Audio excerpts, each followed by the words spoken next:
నమస్తే. లా excellence Telugu current అఫైర్స్కి స్వాగతం.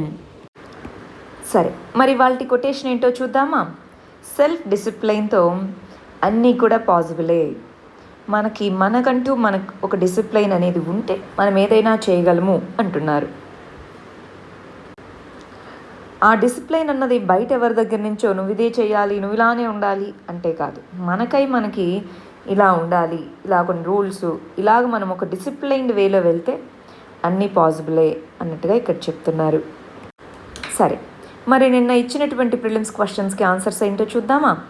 First question వచ్చేసి, చైనాతో ఇండియా అనేది లాంగెస్ట్ బార్డర్ని షేర్ చేసుకుంటుంది అంటున్నారు. చైనాతోనా బంగ్లాదేశ్తోనా అండి మనం లాంగెస్ట్ బార్డర్ షేర్ చేసుకునేది? బంగ్లాదేశ్తో, చైనాతో కాదనమాట. సో అందుకని ఒకటో తప్పు. రెండోది, వెస్ట్రన్ సెక్టార్ ఏదైతే ఉందో ఆ వెస్ట్రన్ సెక్టార్ అనేది మిగిలిన వాటన్నిటికంటే చాలా కాంట్రవర్షియల్ అంటున్నారు. చైనా బార్డర్తో మనకు western sector, middle sector, eastern sector అని మూడు ఉన్నాయండి.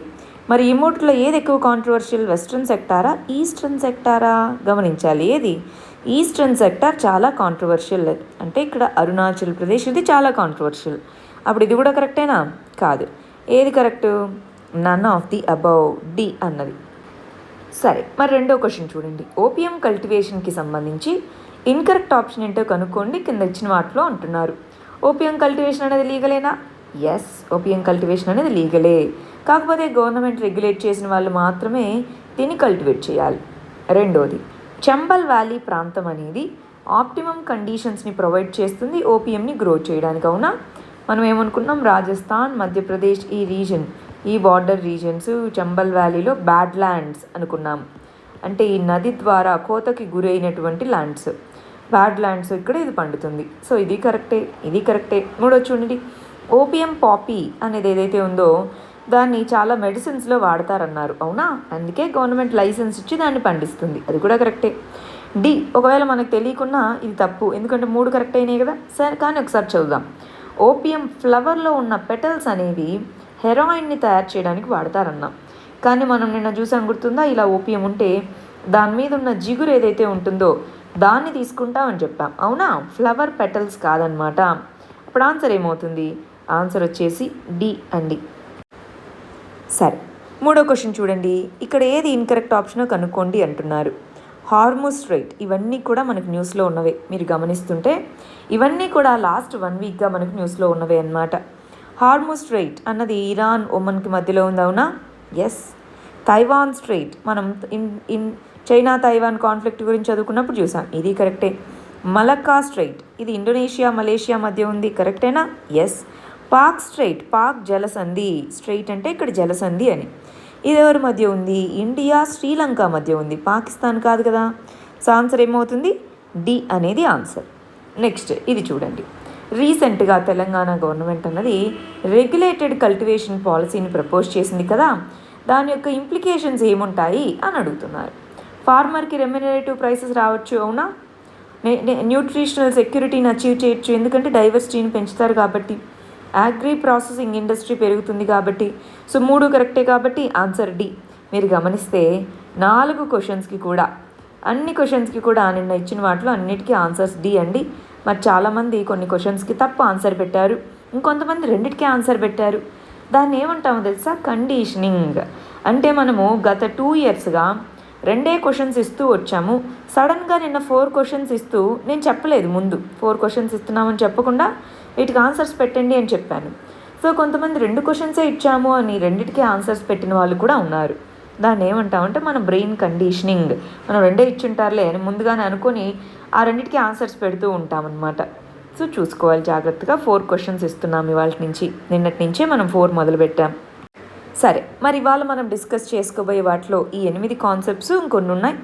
సైక్లోన్ ఆంఫన్కి సంబంధించి ఎయిడ్ ఇస్తామని గవర్నమెంట్ చెప్పడం జరిగింది. రెపో రేట్ని మార్చడం జరిగింది. ఇండియా నేపాల్ రిలేషన్కి సంబంధించి కొన్ని ఆర్టికల్స్ వచ్చాయి. చైనా డిజిటల్ కరెన్సీ, ఇది చాలా ఇంపార్టెంట్ ఆర్టికల్, దీని గురించి చూద్దాం. Crop cultivation policy, regulated policy గురించి ఒక ఆర్టికల్ వచ్చింది. కొంతమంది స్టూడెంట్స్ డౌట్స్ అడిగారు, అందుకని చూద్దాం. కోవిడ్-19 వ్యాక్సిన్కి సంబంధించి అప్డేట్ వచ్చింది. లోక్యుస్ట్ స్వామ్ అండి. ఈ లోక్యుస్ట్ స్వామ్ అంటే ఏంటి? మనం మిడతలు అంటామా, ఆ మిడతలకు సంబంధించి మరి మధ్యప్రదేశ్, రాజస్థాన్ ఇక్కడ ఇంపాక్ట్ చేస్తుందన్నారు. అదేంటో చూద్దాం. యుఎస్ఏ అన్నది ఓపెన్ స్కైస్ ట్రీటీ దీని నుంచి బయటికి వెళ్తున్నాం అని చెప్పింది. అదేంటో దాంతోపాటు ఇంకొన్ని ఇష్యూస్ చూద్దామండి. సరే, మన ఫస్ట్ ఆర్టికల్ వచ్చేసి ప్రైమ్ మినిస్టర్ వెస్ట్ బెంగాల్కి 1000 కోట్లని మరియు ఒడిస్సాకి 500 కోట్ల రూపాయలని ప్యాకేజ్గా అనౌన్స్ చేయడం జరిగింది. అది ఇక్కడ చెప్తున్నటువంటిది. దీన్ని మనం దేని కింద చదువుకుందాం? డిజాస్టర్ మేనేజ్మెంట్లో చదువుకుందాము, జియోగ్రఫీ కింద చదువుకుందాము. ఇక్కడ డైమెన్షన్ ఏంటంటే సైక్లోన్ మరియు దాని యొక్క ఇంపాక్ట్ అన్నది ఇక్కడ డైమెన్షన్ అనమాట. మరి ఇక్కడ ఏం నేర్చుకోవాలి?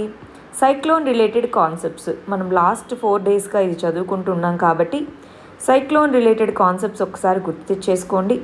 మరి ఇక్కడ మనం ఏం నేర్చుకున్నామంటే గవర్నమెంట్ మనీ దేనికోసం ఇచ్చింది అన్నది చూస్తే దీన్ని రీహాబిలిటేషన్ ప్యాకేజ్ అంది. ఈ పునరావాసం అంటాం తెలుగులో. సో ఈ రీహాబిలిటేషన్ అంటే ఏంటి? ఈ రీహాబిలిటేషన్ ప్యాకేజ్ కింద ఎవరెవరికి మనీ ఇచ్చిందో చూడండి. ఎవరికి ఇచ్చింది?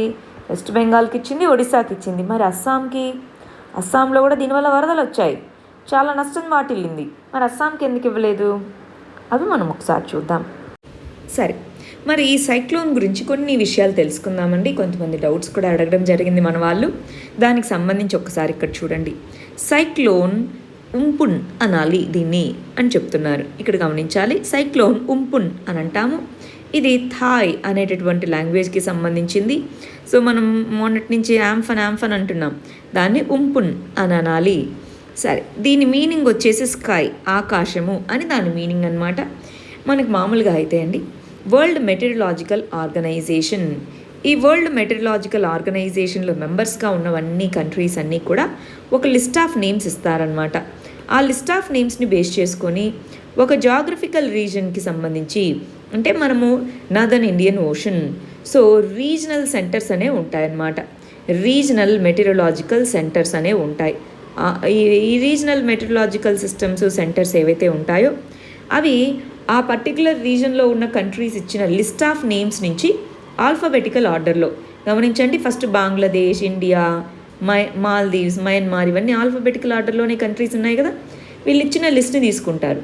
సో ఫస్ట్ ఇలాగా ఒక్కొక్క సైక్లోన్కి ఒక్కొక్క నేమ్ పెట్టుకుంటూ వెళ్తారు. మళ్ళీ మొదటి నుంచి వస్తుంది, ఇలా నేమ్స్ పెట్టుకుంటూ వెళ్తారు. మరి మనకి ఈ ఉంపున్ అనేటటువంటిది థాయిలాండ్ ఇచ్చినటువంటి నేమ్ అనమాట. దాని మీనింగ్ వచ్చేసి స్కై అని చెప్పేసి. ఈ వరల్డ్ మెటీరియలాజికల్ ఆర్గనైజేషన్ ఎవరి కింద ఉంటుంది?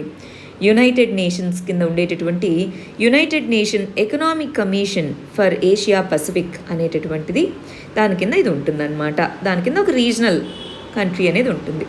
మరి దీంట్లో చాలా కంట్రీస్, ఈ ఏషియా పసిఫిక్ రీజన్లో చాలా కంట్రీస్ ఉన్నాయి. దాంట్లో మన నార్దర్న్ ఇండియన్ ఓషన్కి వచ్చేటప్పటికి ఇవి కంట్రీస్ అన్నమాట. మరి ఇప్పుడు మనకి ఈ ఉంపున్ అయిపోగానే నెక్స్ట్ ఎక్కడ మొదలవుతుంది? బంగ్లాదేశ్ దగ్గర. బంగ్లాదేశ్ నుంచి వచ్చేటటువంటిది నిసర్గ అనేటటువంటిది, అది ఇచ్చేటటువంటి నేము. నెక్స్ట్ వచ్చే సైక్లోన్కి ఆ పేరు పెడతారు. ఆ నెక్స్ట్ వచ్చేటటువంటి దానికి ఇండియా, గతి అని పేరు పెడతారు. నెక్స్ట్ వచ్చేదానికి ఇరాన్. సో అలాగ మనకి నేమ్స్, కొన్ని లిస్ట్ ఆఫ్ నేమ్స్ ఉన్నాయన్నమాట. మన రీజన్లో, మన ఇండియన్ ఓషన్ రీజన్లో ఉన్నటువంటి వాటికి డిఫరెంట్ నేమ్స్ని పెట్టుకుంటూ వెళ్తాము. అది ఇక్కడ చెప్తున్నటువంటిది. ఇది మనకి పిఐబిలో వచ్చిన కాన్సెప్ట్ అండి, అందుకని దీన్ని ఇక్కడ ఎక్స్ప్లెయిన్ చేశాను. సరే, ఇక్కడ గమనించండి ఏం చెప్పారు. ఇక్కడ వచ్చేసి ఇదిగో ఈ సైక్లోన్ రిలీఫ్ ఫండ్గా మేము ఇంత మనీని రిలీజ్ చేస్తున్నాము. దాంట్లో దేని గురించి మనీని రిలీజ్ చేస్తున్నామన్నారు? రీహాబిలిటేషన్ ఫండ్కి అది రిలీజ్ చేస్తున్నాము అన్నారు. ఇంతకీ రీహాబిలిటేషన్ అంటే ఏంటి? మనకి డిజాస్టర్ టైంలో అండి ఫస్ట్ రెస్క్యూ, ఎక్కడైతే పీపుల్ ఉన్నారో వాళ్ళని రెస్క్యూ చేయాలి, వాళ్ళని రిలీఫ్ క్యాంప్స్లో పెట్టాలి, అవునా? ఆ తర్వాత వచ్చే స్టెప్ రీహాబిలిటేషన్ అన్నమాట. ఈ రీహాబిలిటేషన్లో మళ్ళీ అక్కడ ఉన్నటువంటి రోడ్లను బాగు చేయడం కానివ్వండి, ఇల్లు కూలిపోయింది ఇల్లు కట్టించడం కానివ్వండి, ఇవంతా కూడా రీహాబిలిటేషన్ కిందకి వస్తాయి. ఆ రీహాబిలిటేషన్కి సంబంధించి స్టేట్ డిజాస్టర్ రెస్పాన్స్ ఫండ్ అనేది ఉంటుంది. స్టేట్ డిజాస్టర్ రెస్పాన్స్ ఫండ్ అనేది ఉంటుంది. దాని నుంచి మనీ వస్తుంది. దాంతోపాటు సెంటర్ అనేది రీహాబిలిటేషన్ కోసం సెంటర్ నుంచి ఫండ్స్ అనేవి రావచ్చు. స్టేట్ డిజాస్టర్ రెస్పాన్స్ ఫండ్ అన్నది స్టేట్ దగ్గర ఉంటుంది. ఈ ఫండ్లో సెంటర్, స్టేట్ మళ్ళీ 2 కాంట్రిబ్యూషన్స్ ఉంటాయి. ఆ ఫండ్ నుంచి, సెంట్రల్ గవర్నమెంట్ నుంచి వచ్చే ఫండ్ నుంచి మనకి వాలంటరీ కాంట్రిబ్యూషన్స్ ఉన్నాయి కదా, ప్రధానమంత్రి నేషనల్ రిలీఫ్ ఫండ్ అని ఇలాంటివి. సో వీటి నుంచి కూడా మనీ అనేది రావచ్చు. సో ప్రస్తుతానికి మన సెంట్రల్ గవర్నమెంట్ ఇది ఎలాగో ఉంది, ఇది వాడుకుంటూ ఉండండి. ఇవి రెండింటి నుంచి మేము ప్రస్తుతానికి ఇంత మీకు అలొకేట్ చేస్తున్నాము, ఒక కమిటీని వేస్తున్నాము.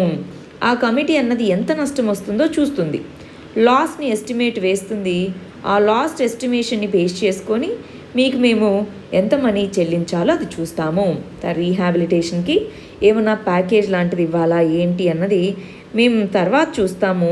ప్రస్తుతానికి టెంపరీగా ఈ 1000 కోట్ల రూపాయలని వెస్ట్ బెంగాల్కి, 500 కోట్ల రూపాయలని ఒడిస్సాకి ఇవ్వడం జరిగిందండి. కాకపోతే ఇక్కడ గమనించాలి, ఇవి రెండిట్లో చాలా డిస్ట్రక్షన్ జరిగింది కాదనట్లేదు.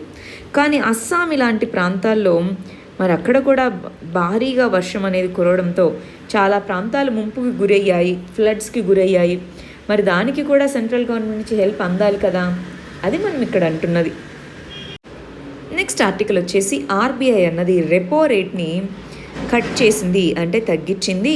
ఇప్పుడు అది 4% రెపో రేట్ 4%గా ఉంది అని చెప్తున్నారనమాట. దానికి సంబంధించి ఈ ఆర్టికల్ కూడా రావడం జరిగింది. దీన్ని మనం దేంట్లో చదువుకుందామండి, ఎకానమీలో మానిటరీ పాలసీ అన్న దాని కింద చదువుకుందాము. ఇక్కడ వచ్చేటప్పటికి మనకి ఈ మానిటరీ పాలసీ కమిటీ ఎంపీసీ రీసెంట్గా తీసుకున్నటువంటి డెసిషన్స్, మానిటరీ పాలసీ డెసిషన్స్ ఏంటి అన్న దాని కింద మనం చదువుకుందామండి. లెర్నింగ్ ఆబ్జెక్టివ్స్ ఏమేమి నేర్చుకుందాం ఇక్కడ. ఇంతకీ రెపో అంటే ఏంటి, రెపో రేట్ అని, రివర్స్ రెపో రేట్ అని వింటూ ఉంటాం కదా. మరి repo rate, reverse repo rates యొక్క మీనింగ్ ఏంటి. రెండవది, ఈ మానిటరీ పాలసీ కమిటీ ఎవరు, ఇది ఎందుకు రెపో రేట్స్ని డిసైడ్ చేయాలి. సరే, ఇప్పుడు రెపో రేట్స్ని తగ్గించింది అంటున్నారు, మరి దాని యొక్క ఇంపాక్ట్ ఏ విధంగా ఉంటుంది, ఇవి 3 మనం చూద్దామండి. సరే అండి, ఫస్ట్ మనం ఇక్కడ బ్యాక్గ్రౌండ్ చదువుకుందాం. మానిటరీ పాలసీ అంటే ద్రవ్య విధానం. ద్రవ్య విధానం ఎవరు మన దేశంలో చూసేది, గవర్నమెంటా, ఆర్బీఐయా, ఎవరు ద్రవ్య విధానాన్ని చూసేది. ఆర్బీఐకి అది మేజర్ ఫంక్షన్ అనమాట. అంటే ఇంతకీ ఆర్బీఐ ఏం చేస్తుంది, రిజర్వ్ బ్యాంక్ ఆఫ్ ఇండియా అన్నది మన సెంట్రల్ బ్యాంక్, అంతేనా. ఈ రిజర్వ్ బ్యాంక్ ఆఫ్ ఇండియా అన్నది మనీ సప్లైని, దేశంలో ఉండేటటువంటి మనీ సప్లైని అది ఎంతవరకు ఉండాలి, ఎంత ఆప్టిమల్ లెవెల్లో ఉంటే అటు 2 ఆబ్జెక్టివ్స్, అంటే ఒకటి ద్రవ్యోల్బణం, ధరలు పెరగకుండా ధరలు అనేవి మంచిగా ఉండడము, రెండోది గ్రోత్ కూడా మంచిగా ఉండడం. ఈ రెండింటినీ బ్యాలెన్స్ చేసుకుంటూ ఎలాగ మనీ సప్లై ఉండాలి అని చూసుకునే బాధ్యత ఆర్బీఐది అనమాట. మరి ఈ ఆర్బీఐకి సంబంధించి డెసిషన్స్ తీసుకోవాలి, ఎలా మనీ సప్లైని కంట్రోల్ చేయాలి, దానికంటూ కొన్ని టూల్స్ ఉండాలి, అంతేనా. దానికోసం ఉన్నటువంటి ఇన్స్ట్రుమెంట్స్ 2 రకాల ఇన్స్ట్రుమెంట్స్ అన్నమాట. ఒకటి క్వాంటిటేటివ్ ఇన్స్ట్రుమెంట్, 2 క్వాలిటేటివ్ ఇన్స్ట్రుమెంట్. క్వాంటిటీని పెంచడము తగ్గించడము, దానికి రెపో రేట్ అని, రివర్స్ రెపో రేట్ అని, ఓపెన్ మార్కెట్ ఆపరేషన్ అని, ఇలాగ రకరకాలు ఉన్నాయండి. అలాగే క్వాలిటేటివ్ అంటే ఎవరికి మనీ ఎక్కువ ఇవ్వాలి అని చెప్పేలాగనమాట.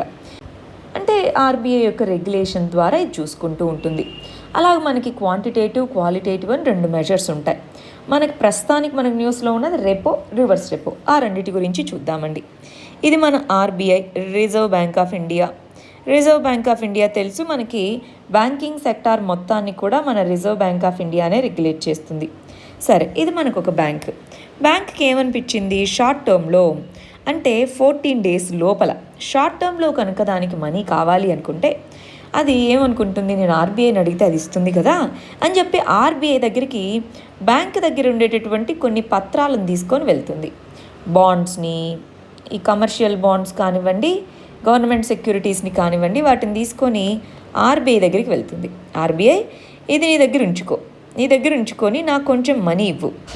నువ్వు మనీ ఇచ్చావనుకో, నేను షార్ట్ టర్మ్లో ఇప్పుడు నాకు 14 రోజుల వరకు 12 రోజుల వరకు కావాలి, అది నేను వాడుకుంటాను అని చెప్తుంది. అంటే ఈ బాండ్స్ని తీసుకెళ్ళి ఆర్బీఐ దగ్గర పెట్టుకొని ఇదేం తెచ్చుకుంటుంది, మనీని తెచ్చుకుంటుంది.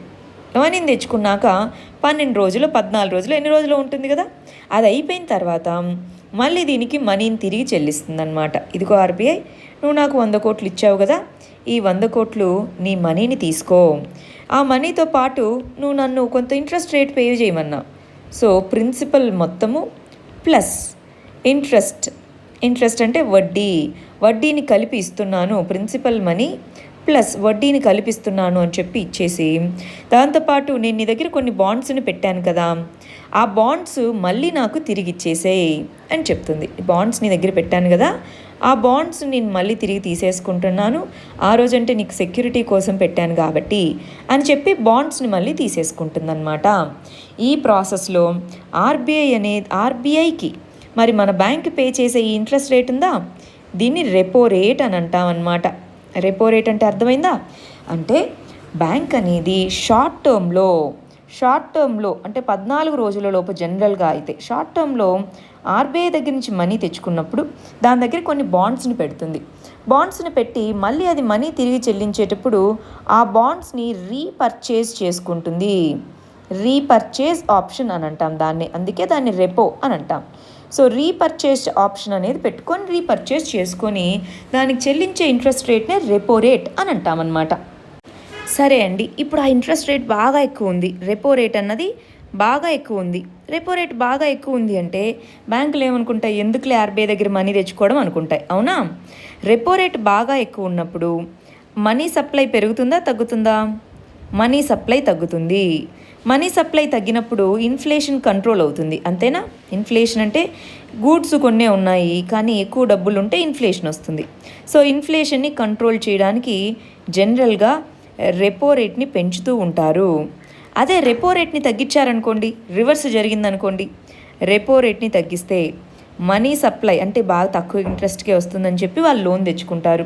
దానివల్ల ఏమవుతుంది, ఆ లోన్స్ తెచ్చుకున్న వాళ్ళ దగ్గర నుంచి ఎవరో ఒకరు వాళ్ళకు లోన్ ఇచ్చినప్పుడు వాళ్ళు దాన్ని ఇన్వెస్ట్ చేసుకుంటారు కదా, అప్పుడు గ్రోత్ పెరుగుతుంది. ఇక్కడ అర్థమైందా? అంటే ఈ రెపో రేట్ అన్నది పెరిగితేనేమో ఇన్ఫ్లేషన్ని కంట్రోల్ చేయడానికి అలా వాడతారు. అలా కాకుండా రెపో రేట్ని తగ్గిస్తేనేమో గ్రోత్ని పెంచేలాగా దానికోసం అన్నమాట. ఇప్పుడు మరి రెపో రేట్ని పెంచిందా తగ్గించిందా ఆర్బీఐ? తగ్గించింది. ఎందుకని? ఇప్పుడు గ్రోత్ రేట్ని పెంచాలి కదా, అందువల్ల అన్నమాట. ఇప్పుడు అదే పరిస్థితిని రివర్స్లో ఊహించుకోండి. ఏమని? వీళ్ళ దగ్గర మనీ సప్లై ఎక్కువ ఉంది, వీళ్ళ దగ్గర ఎక్కువ ఉంటే మార్కెట్లో ఎక్కువ లోన్స్ ఇస్తారు, అప్పుడు ఇన్ఫ్లేషన్ పెరుగుద్ది. అలా కాకుండా ఒక పని చేస్తాను అని చెప్పి ఆర్బీఐ అన్నది, ఇప్పుడు ఇది మన ఆర్బీఐ. సో ఆర్బీఐ అన్నది బ్యాంకు దగ్గరికి వెళ్ళి, బ్యాంకు నేను నీ దగ్గర కొన్ని బాండ్స్ని పెడతాను, ఆ బాండ్స్ని పెట్టుకో. బాండ్స్ కమర్షియల్ బాండ్స్ కావచ్చు, ఏదైనా బాండ్స్ కావచ్చు.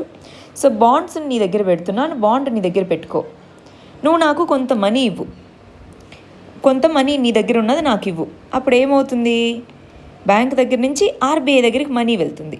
సో ఇలాగా బాండ్స్ని దాని దగ్గర పెట్టి మనీని తెచ్చుకుంటుంది అన్నమాట. అది కూడా షార్ట్ టర్మ్లో. మరి ఆ బాండ్స్ మళ్ళీ మనీని తిరిగి ఇవ్వాలి కదా, మనీని తిరిగి ఇచ్చేటప్పుడు ఆ ప్రిన్సిపల్ అమౌంట్తో పాటు, ప్రిన్సిపల్ అమౌంట్ అంటే మొత్తంతో పాటు ఇంకా ఇంట్రెస్ట్ రేట్ని కూడా చెల్లిస్తుంది. నీ దగ్గర డబ్బు తెచ్చుకున్నా కదా, ఇదిగో ఇంట్రెస్ట్ అని చెప్పేసి. అలాగా ఆర్బీఐ బ్యాంకుకి చెల్లించేటటువంటి ఇంట్రెస్ట్ రేట్ ఉందే, దీన్ని రివర్స్ రెపో అని అంటాము. రెపో అన్నది ప్రాసెస్కి రివర్స్ కదా, సో రివర్స్ రెపో అంటాము. ఆ తర్వాత నా బాండ్స్ నాకు ఇచ్చేసాయి అని చెప్పి మళ్ళీ తన బాండ్స్ తను తీసేసుకుంటుంది అన్నమాట ఆర్బీఐ. ఈ ప్రాసెస్ని రివర్స్ రెపో అంటాం. జనరల్గా అండి ఈ రివర్స్ రెపో అనేది తగ్గిస్తారా పెరుగుతారా? రివర్స్ రెపో అండి. రివర్స్ రెపో తగ్గిస్తే ఏమవుతుంది, తగ్గించినప్పుడు నేను ఎందుకు ఇవ్వాలి వీళ్ళకి లోను అని అనుకుంటుంది బ్యాంకు, అంతేనా? తక్కువ ఇంట్రెస్ట్ రేట్ వచ్చినప్పుడు ఎందుకు ఇవ్వాలి అని చెప్పేసి ఎక్కువ ఇవ్వదన్నమాట. అప్పుడు రివర్స్ రెపో తక్కువగా ఉన్నప్పుడు ఆర్బీఐ దగ్గర పెట్టినా పెద్దగా మనకేం ఉపయోగం ఉండదులే అని చెప్పి మనీ సప్లై అనేది పెరుగుతుందన్నమాట. వీళ్ళ కాకుండా ఎవరికన్నా లోన్ ఇస్తేనే బాగుంటుంది అని మనీ సప్లై పెరుగుతుంది. జనరల్గా గ్రోత్ రేట్ అన్నది పెంచాలి అన్నప్పుడు ఈ పర్టికులర్ రివర్స్ రెపో రేట్ని పెంచుతూ ఉంటారనమాట. లేదు రివర్స్ రెపో రేట్ తగ్గిస్తారు, రివర్స్ రెపో రేట్ తక్కువగా ఉందనుకుందాం. For example reverse repo rate తక్కువగా ఉందండి, రివర్స్ రెపో రేట్ పెంచారు. అప్పుడు ఏమవుతుంది, మనీ సప్లై అనేది మార్కెట్లో తగ్గుతుంది కదా. ఎందుకని? బ్యాంకులన్నీ కూడా తీసుకెళ్ళి ఆర్బీఐ దగ్గరే డబ్బులు పెడతాయి. అప్పుడు మార్కెట్లో మనీ సప్లై తగ్గినప్పుడు ఏమవుతుంది, ఇన్ఫ్లేషన్ అనేది కంట్రోల్ అవుతుంది, అంతేనా? ఇన్ఫ్లేషన్ కంట్రోల్ చేయాలనుకుంటేనేమో రివర్స్ రెపో రేట్ని పెంచుతారు. అంటే ఇక్కడ బాగా గుర్తుపెట్టుకోవాలండి, రెపో కానీ రివర్స్ రెపో కానీ పెంచుతున్నారు అంటే జనరల్గా దాన్ని ఇన్ఫ్లేషన్ని కంట్రోల్ చేయడానికి వాడతారనమాట. అలా కాకుండా రెపో కానీ రివర్స్ రెపో కానీ తగ్గిస్తున్నారంటే గ్రోత్ని పెంచడానికి వాడతాము. ఇవండి రెపో రివర్స్ రెపో అంటే ఏంటి అని. సరే, మరి ఇక్కడ ఎవరు ఈ డెసిషన్ తీసుకున్నారు? మన వాళ్ళు ఏం చేశారంటే రెపో రేట్ అన్న దాన్ని 4% తీసుకొని వచ్చారు. రివర్స్ రెపో రేట్ని 3.5% తీసుకొని రావడం జరిగిందనమాట. అంటే ఇవి రెండింటినీ కూడా 40 బేసిస్ పాయింట్స్, అంటే 1% అంటే దాన్ని మనం 100 బేసిస్ పాయింట్స్ అని అంటాము. సో ఇక్కడ 40 బేసిస్ పాయింట్స్ తగ్గించారంటే 0.40% తగ్గించారు అని చెప్పేసి తగ్గించడం జరిగింది. రివర్స్ రెపోని 2 తగ్గించారు, ఎందుకంటే గ్రోత్ పెంచడం. మరి దీని నిర్ణయం ఎవరు తీసుకున్నారు? ఇంతకుముందు ఓన్లీ ఆర్బీఐ తీసుకుండేది. ఇప్పుడు 2014 నుంచి మనకి 2016 నుంచి ఆర్బీఐతో పాటు మనకి ఇంకొంతమంది చూడండి, ఆర్బీఐ గవర్నర్, 2 ఆర్బీఐ డిప్యూటీ గవర్నర్లు, గవర్నమెంట్ ద్వారా నామినేట్ చేయబడినటువంటి వాళ్ళు 3 అన్నమాట. ఇలాగ వీళ్ళందరూ కలిసి నిర్ణయాలు తీసుకుంటున్నారు. ఇంతకుముందు ఓన్లీ ఆర్బీఐ తీసుకునేది, అది మనకి మానిటరీ పాలసీ కమిటీలో. మరి 6 మంది ఉన్నారు. టై వస్తే అంటే 3 ఒకటి తీసుకుందాం ఉన్నారు, ఇంకొక 3 ఒకటి అన్నారు. అప్పుడు దానికి ఫైనల్గా ఓటింగ్ పవర్ అన్నది, ఫైనల్ డెసిషన్ అన్నది ఆర్బీఐ గవర్నర్ దగ్గర ఉంటుందన్నమాట. ఫైనల్ డెసిషన్ దీనికి సంబంధించి ఆర్బీఐ గవర్నర్ దగ్గర ఉంటుంది. మరి ఇక్కడ చూడండి ఏ ఉద్దేశంతో ఈ పాలసీని తీసుకున్నారో, లాంగ్ టర్మ్లో మరి గ్రోత్ని రివైవ్ చేయాలి, వీటన్నిటి కోసం దీన్ని తీసుకొని రావడం జరిగిందండి. ఇక్కడ ఏం చెప్పారు? మేము ఇన్ఫ్లేషన్ని దృష్టిలో పెట్టుకుంటున్నాం, మరీ ధరలు పెరగకూడదు కదా, మనీ సప్లై పెరిగితే ధరలు పెరుగుతాయి అన్నాం. ఇన్ఫ్లేషన్ని కంట్రోల్ చేసుకుంటూనే గ్రోత్ని పెంచుకునేలాగా మేము అన్ని జాగ్రత్తలు తీసుకుంటున్నాము అన్నట్టుగా చెప్తున్నారనమాట. దాంతోపాటు ఓవరాల్గా కోవిడ్-19ని ఫైట్ చేయడానికి ఈ మెజర్స్ అన్నీ కూడా గవర్నమెంట్ ఆర్బీఐ ద్వారా తీసుకుందనమాట.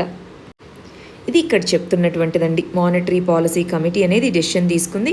దాంతోపాటు లోన్ రీపేమెంట్ మనకి 3 నెలలు, మనకి మార్చ్, ఏప్రిల్, మే ఈ 3 నెలలు మనకి ఇచ్చారు సడలింపు.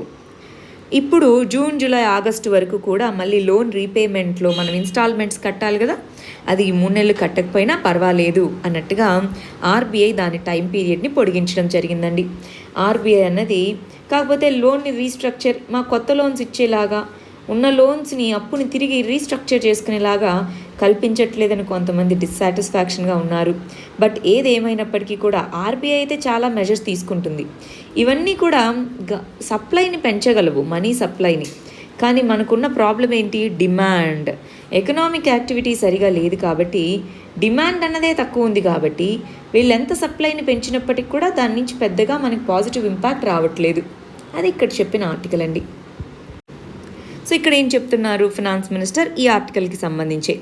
ఆర్బీఐ అన్నది రెపో రేట్ని వీటిని తగ్గించింది కదా, మరి బ్యాంకులు కూడా తగ్గించాలి కదా అంటున్నారు. ఇదేంటండి ఇంతకీ కాన్సెప్ట్ అంటే, ఆర్బీఐ తక్కువ ఇంట్రెస్ట్ రేట్స్కి బ్యాంక్స్కి మనీ ఇస్తుంది, అవునా? మరి ఈ బ్యాంక్స్ అన్నవి కూడా మనకి తక్కువ ఇంట్రెస్ట్ రేట్కే, మనకి కస్టమర్స్కి ఇంట్రెస్ట్ రేట్ తగ్గించి మనకి వడ్డీకి, తక్కువ వడ్డీకే లోన్ ఇవ్వాలి కదా అండి. సో అలా ఇవ్వాలి అని చెప్తున్నారు. కొన్నిసార్లు ఏం చేస్తూ ఉంటారంటే, ఆర్బీఐ ఎంత తగ్గించినప్పటికీ కస్టమర్స్కి తక్కువ ఇంట్రెస్ట్ రేట్కి రాదనమాట. సో బ్యాంకులే ఆ తక్కువ వడ్డీ రేట్ని, వీళ్ళకి ఎక్కువ వడ్డీ రేటు, ఇలా మధ్యలో వచ్చిన ప్రాఫిట్స్ బ్యాంకుల దగ్గరే ఉంటాయి. దాన్ని మనం మానిటరీ రేటు ట్రాన్స్మిషన్ సరిగా జరగలేదు అని అంటామన్నమాట. అది సరిగా జరిగే విధంగా బ్యాంకులు అనేవి చర్యలు తీసుకోవాలి అన్నట్టుగా మన finance minister public sector banks వీటన్నిటి యొక్క చీఫ్స్తో మాట్లాడడం జరిగింది. సరే, నెక్స్ట్ ఆర్టికల్ వచ్చేసి కోల్డ్ నైబర్హుడ్. దీనికి ఇక్కడ మన ఇండియా నేపాల్ రిలేషన్స్ గురించి చెప్తున్నారనమాట. దీన్ని ఇంటర్నేషనల్ రిలేషన్స్లో చదువుకుందాము. డైమెన్షన్ వచ్చేటప్పటికి ఇండియా నేపాల్ రిలేషన్స్ అన్న కంటెక్స్లో చదువుకుంటామండి. ఇక్కడ లెర్నింగ్ ఆబ్జెక్టివ్స్ వచ్చేటప్పటికి అసలు ఇండియాకి నేపాల్కి మధ్యలో ఉన్నటువంటి బార్డర్ ఇష్యూ ఏంటి, ఈ బార్డర్ ఇష్యూలో మరి ఇండియా సైడ్ వాదన ఏంటి, నేపాల్ సైడ్ వాదన ఏంటి, మరి ఈ ప్రాబ్లంకి సొల్యూషన్ ఏంటి, ఏ విధంగా మనం ఈ ప్రాబ్లమ్ని సాల్వ్ చేసుకోవాలి, శాంతియుతంగానే సాల్వ్ చేసుకోవాలి కదా, ఏ విధంగా సాల్వ్ చేసుకోవాలి, అది ఇక్కడ చెప్తున్నటువంటి 2 ఆర్టికల్స్. మరి దీనికి సంబంధించి మనం చాలాసార్లు చదువుకున్నామండి. ఒక స్పెషల్ వీడియో కూడా దీని మీద చేయడం జరిగింది. కాలపాని ఇండియాదా నేపాల్దా అని చెప్పేసి ఆ కంటెక్స్లో ఒకసారి మరి వీటిని చదువుకుంటారా? ఈ ఇమేజెస్ నాకు చాలా మంచిగా అనిపించాయి. మీకు ఎలాగూ ఈ పీడిఎఫ్ ఏదైతే ఉంటుందో, ఇప్పుడు మీరు చూస్తున్నటువంటి వీడియో యొక్క పీడిఎఫ్ అన్నది మీకు అప్లోడ్ అవుతుంది, వీడియో కింద అప్లోడ్ అవుతుందన్నమాట. ఆ పీడిఎఫ్ని మీరు చూసుకోవాలి. ఆ పీడిఎఫ్ అన్నది రేపు మార్నింగ్ కానీ లేదా ఇవాళ వీడియో లేట్గా అప్లోడ్ అవ్వకుంటే ఇవాళే మీకు అప్లోడ్ చేస్తారనమాట. ఆ పీడిఎఫ్ని తీసుకొని ఒకసారి దీని గురించి చూసుకోండి.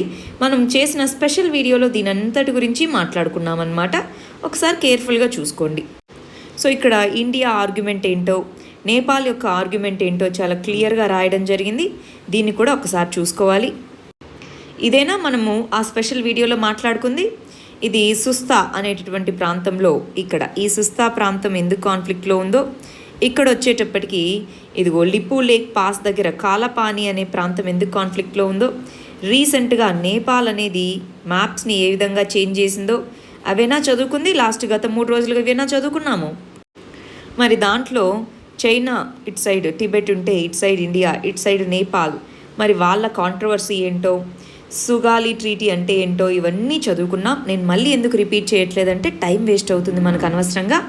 ఒకసారి మీరు ఆ స్పెషల్ వీడియో ఉంటుంది, ట్రెండింగ్ టాపిక్స్ అని ఉంటాయండి. మీరు మన ఛానల్ ఓపెన్ చేసి చూస్తే ప్లేలిస్ట్లో ట్రెండింగ్ టాపిక్స్ అనేటటువంటి టాపిక్స్ ఉంటాయి. ఆ ట్రెండింగ్ టాపిక్స్లో కాలపాని ఇష్యూ అనేది ఒకటి ఉంటుంది. దాంట్లో మీకు క్లియర్గా అటు కాలపాని ఇష్యూ, ఇటు సుస్తా ఇష్యూ రెండిటి గురించి డీటెయిల్డ్గా చెప్పడం జరిగిందండి.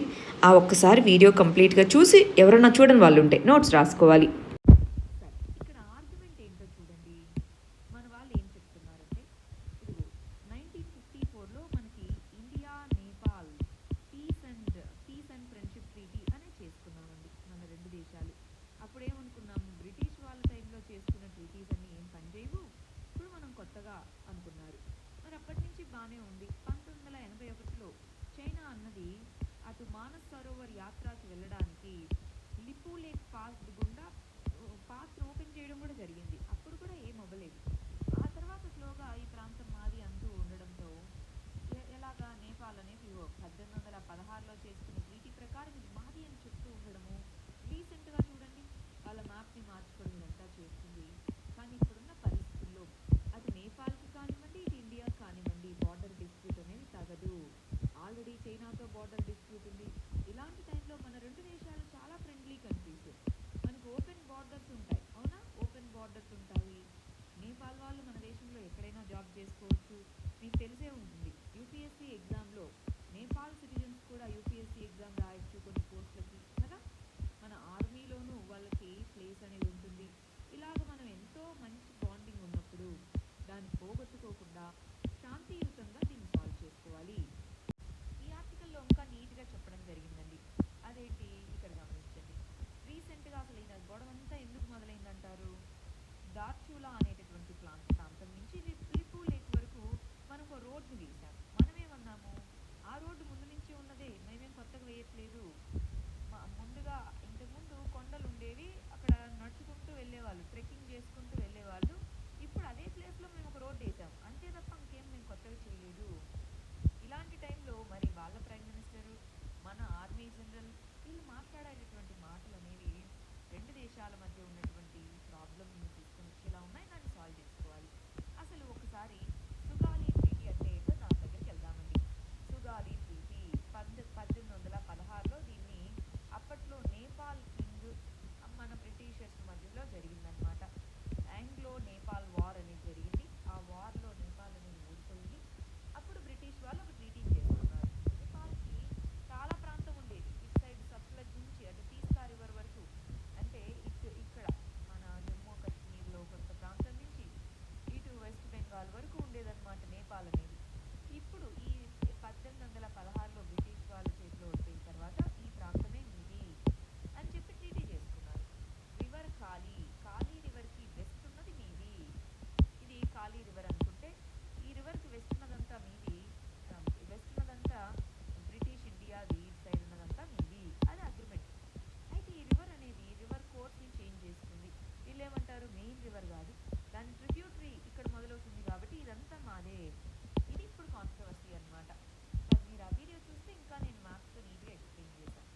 సిపాయిల తిరుగుబాటు జరిగినప్పుడు నేపాల్ అనేది బ్రిటిష్ వాళ్ళకి హెల్ప్ చేయడంతో అక్కడున్న కింగ్, సో దాన్ని వాళ్ళకి ఇచ్చారు. ఇలాగా కాంట్రవర్సీ ఉంది, కన్ఫ్యూజన్ ఉంది అంటున్నారు. సరే, కానీ ఇదేమన్నా మనము ల్యాండ్ బౌండరీ ప్రాబ్లం సాల్వ్ చేసుకోలేదా? కాదు. ఆల్రెడీ మనము 1981లో ఏం చేశామంటే ఒక కమిటీని వేసుకున్నాం, Nepal India technical level joint boundary working group అని. దాన్ని 2007 కల్లా 98% ఇండియా నేపాల్ మధ్యలో ఉన్నటువంటి బార్డర్ని నీట్గా ఈ రాళ్ళు వేసుకొని నీట్గా ఇది పిల్లర్స్ అన్నీ చేసుకోగలిగాము, ఒక 2 ప్రాంతాలు తప్ప, కాలపాని సుస్తా తప్ప. ఇవి కూడా పొలిటిసైజ్ చేయకుంటే, పొలిటిసైజ్ చేయకుంటే ఇవి కూడా అయిపోతాయి. అంత పెద్ద ప్రాబ్లం ఉన్న బంగ్లాదేశ్ కంట్రీతోనే ల్యాండ్ బౌండరీని మ్యారిటైమ్ బౌండరీని మనం ఎక్స్చేంజ్ చేసుకున్నాము కదా. ల్యాండ్ బౌండరీకి సంబంధించి ఒక రాజ్యాంగ సవరణ చట్టమే తీసుకొని వచ్చాము. దాంతోపాటు మ్యారిటైమ్ బౌండరీకి సంబంధించి ఈ ఇంటర్నేషనల్ కోర్ట్ ఆఫ్ జస్టిస్ వరకు వెళ్ళి మరీ వచ్చాము. 4/5 వాళ్ళకు వెళ్ళిపోయింది, అయినా కూడా బౌండరీ అగ్రిమెంట్ చేసుకున్నాం కదా. అంత పెద్ద ప్రాబ్లం ఉన్నప్పుడు దాన్నే సాల్వ్ చేసుకోగలగంత లేనిది ఇప్పుడు ఎందుకు మనము చేసుకోలేము? ఇప్పుడు చేసుకోగలగాలి. హిస్టారికల్గా మన 2 దేశాల మధ్య ఉన్నటువంటి రిలేషన్స్ చాలా సిగ్నిఫికెంట్, వాటిని పోగొట్టుకోకుండా మనం చేసుకోగలగాలి.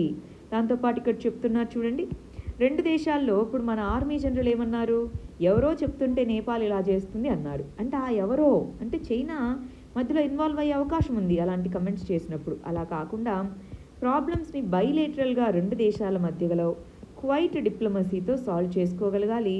మన 2 దేశాల మధ్య ఉన్న పీపుల్ టు పీపుల్ రిలేషన్ చాలా స్ట్రాంగ్గా ఉంది, దాన్ని కాపాడుకుంటూ మనం దీన్ని సాల్వ్ చేసుకోగలగాలి. అది ఇక్కడ చెప్తున్నటువంటి ఆర్టికల్ అండి. నెక్స్ట్ ఆర్టికల్ చూడండి, చైనా అన్నది డిజిటల్ కరెన్సీ ప్లాన్ని ఇంప్లిమెంట్ చేస్తుంది, దానికి సంబంధించి పైలట్ ప్రాజెక్ట్ మొదలుపెట్టింది అన్నారు. సో ఇంతకీ డిజిటల్ కరెన్సీ అంటే ఏంటో చూద్దాం. సైన్స్ అండ్ టెక్నాలజీలో ఇంటర్నేషనల్ రిలేషన్స్లో చైనాలో జరిగేటటువంటి మేజర్ డెవలప్మెంట్స్ వల్ల మనకి ఇంపాక్ట్ అనేది ఉంటాయి.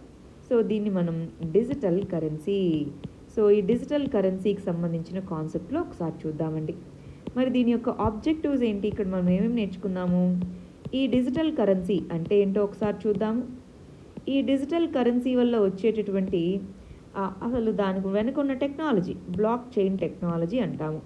ఈ బ్లాక్ చైన్ టెక్నాలజీ అంటే ఏంటో ఒకసారి చూద్దాము. ఈ బ్లాక్ చైన్ టెక్నాలజీ ద్వారా క్రిప్టో కరెన్సీ అంటాము. ఈ క్రిప్టో కరెన్సీ అనేది ఎలా పనిచేస్తుందో ఒకసారి చూద్దాము. దాని తర్వాత ఇప్పుడు మనము చైనా యొక్క ప్రాజెక్ట్ ఏంటి, చైనాస్ డిజిటల్ కరెన్సీ, చైనా యొక్క డిజిటల్ కరెన్సీ ఏంటి, అది ఎందుకు తీసుకొని వస్తుందో చూద్దాం. సరే, ఇక్కడ దీని బ్యాక్గ్రౌండ్ ఏంటో చూద్దామండి. ఫస్ట్ అసలు మనము బ్లాక్ చైన్ టెక్నాలజీ అంటే ఏంటో చూడాలి.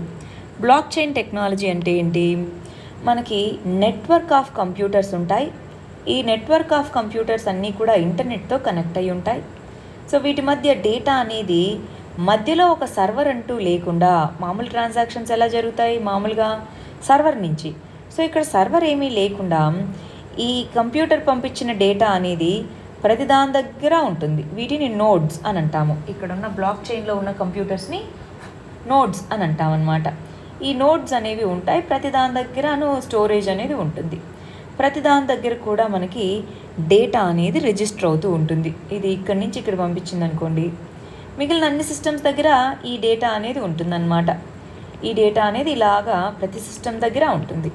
అప్పుడు ఏమవుతుంది, డేటాలో ట్రాన్స్పరెన్సీ వస్తుందా, ప్లస్ యాక్సెస్ పెరుగుతుందా, యాక్సెస్ పెరుగుతుంది, ట్రాన్స్పరెన్సీ అనేది పెరుగుతుంది. ఇప్పుడు మధ్యలో ఎవరు కంట్రోల్ చేయట్లా, అంటే డీసెంట్రలైజేషన్ పెరుగుతుంది. ప్లస్ ఇక్కడ ఎవరైనా డేటాని మాడిఫై చేసేదానికి ఉండదన్నమాట ఒకసారి. ఎందుకంటే ఇప్పుడు సైబర్ సెక్యూరిటీ ఉందండి, ఈ పర్టికులర్ కంప్యూటర్ దగ్గర హ్యాక్ చేయాలనుకున్నారు, కానీ అదే ఇన్ఫర్మేషన్ అందరి దగ్గర అదే ఉంది కదా. ఒక సిస్టంలో అయితే హ్యాక్ చేయగలరు, అన్ని సిస్టమ్స్ని చేయలేరు కదా. సో అలాగా సెక్యూరిటీ ఉంటుంది. ఇలాగ వీటన్నిటి కోసం బ్లాక్ చైన్ అనేటటువంటి నెట్వర్క్ అన్నమాట. ఇన్ఫర్మేషన్ అనేది ప్రతి కంప్యూటర్కి కూడా బ్లాక్ అనేటటువంటి దాంట్లో వెళ్తుంది. కాబట్టి ఈ టెక్నాలజీని బ్లాక్ చైన్ టెక్నాలజీ అని అంటామన్నమాట. దీనికి సంబంధించి మనం ఒక ఫుల్ వీడియోని చేయడం జరిగిందండి, crypto currency block chain technology అని. నేను ఈ వీడియో డిస్క్రిప్షన్లో దాన్ని యాడ్ చేస్తాను, ఒకసారి మీరు అది చూస్తే ఇంకా క్లారిటీ వస్తుంది. మరి అయితే ఈ బ్లాక్ చైన్ టెక్నాలజీని ఉపయోగించి క్రిప్టో కరెన్సీ అనేది మనం తయారు చేయొచ్చు అనమాట. క్రిప్టో కరెన్సీ అంటే దానికి సంబంధించి ప్రింటెడ్ ఫామ్లో మనీ ఏమి ఉండదు. జస్ట్ ఇలాగా ఈ నోట్స్ ఏవైతే ఉంటాయో ఇవన్నీ కూడా కలిసి మరి కరెన్సీని ఎక్స్చేంజ్ చేసుకోవడం అన్నమాట. దాన్ని క్రిప్టో కరెన్సీ అని అంటాము. ఈ క్రిప్టో కరెన్సీ వేరు, డిజిటల్ కరెన్సీ వేరు. క్రిప్టో కరెన్సీ అంటే దానికి సెంట్రల్ అసలు అథారిటీనే ఉండదు. మామూలుగా మనకేంటి రూపీ అనుకోండి, ఆర్బీఐ కంట్రోల్ చేస్తుంది. కానీ క్రిప్టో కరెన్సీలో సెంట్రల్ అథారిటీ లేకుండా ఈ నెట్వర్క్లో వీళ్ళు మనీ ఎక్స్చేంజ్ చేసుకోవడం అన్నమాట. దాన్ని క్రిప్టో కరెన్సీ అని అంటారు. కానీ ఇప్పుడు చైనా ఏం చేస్తుందంటే ఇది దాని యొక్క యువాన్ అనేది చైనా యొక్క కరెన్సీ అన్నమాట. సో ఈ యువాన్ అనేది ఏదైతే ఉందో దాన్ని డిజిటల్ కరెన్సీగా మారుద్దాము అని ప్లాన్ అన్నమాట. డిజిటల్ కరెన్సీగా చేస్తే ఇది నెట్వర్క్లో ఇంటర్నెట్ ద్వారానే దీన్ని ట్రాన్సాక్షన్స్ జరుగుతాయి. కానీ ఫుల్లీ సెంట్రలైజ్డ్ గవర్నమెంట్ కంట్రోల్ ఉంటుంది. దానికంటూ ఒక లీగల్ ఫ్రేమ్వర్క్ ఉంటుంది. దాన్ని ట్రాన్సాక్షన్స్ అన్నవి సీక్రెట్గా పెట్టాలి. దాన్ని ఎన్క్రిప్షన్ ఏమీ చేయరు. ఇలాంటి కొన్ని ఫీచర్స్ అనేవి డిజిటల్ కరెన్సీకి ఉంటాయన్నమాట. చైనా అనేది బ్లాక్ చైన్ అనే టెక్నాలజీని ఉపయోగించుకొని ఈ పర్టికులర్ డిజిటల్ కరెన్సీని తయారు చేసుకుందాము అని చెప్పేసి ఆల్రెడీ డిజిటల్ ఎన్ అనేటటువంటి దాన్ని డిజిటల్ యువాన్ అనే కరెన్సీని ప్రపోజ్ చేసి దాన్ని పైలట్ ప్రాజెక్ట్లో కొన్ని ప్లేసుల్లో ఇంప్లిమెంట్ చేయడానికి ముందుకెళ్తుంది. ఈ కంటెక్స్లో డిజిటల్ కరెన్సీ అంటే అంతా డిజిటల్ ఫామ్లోనే ఉంటుంది.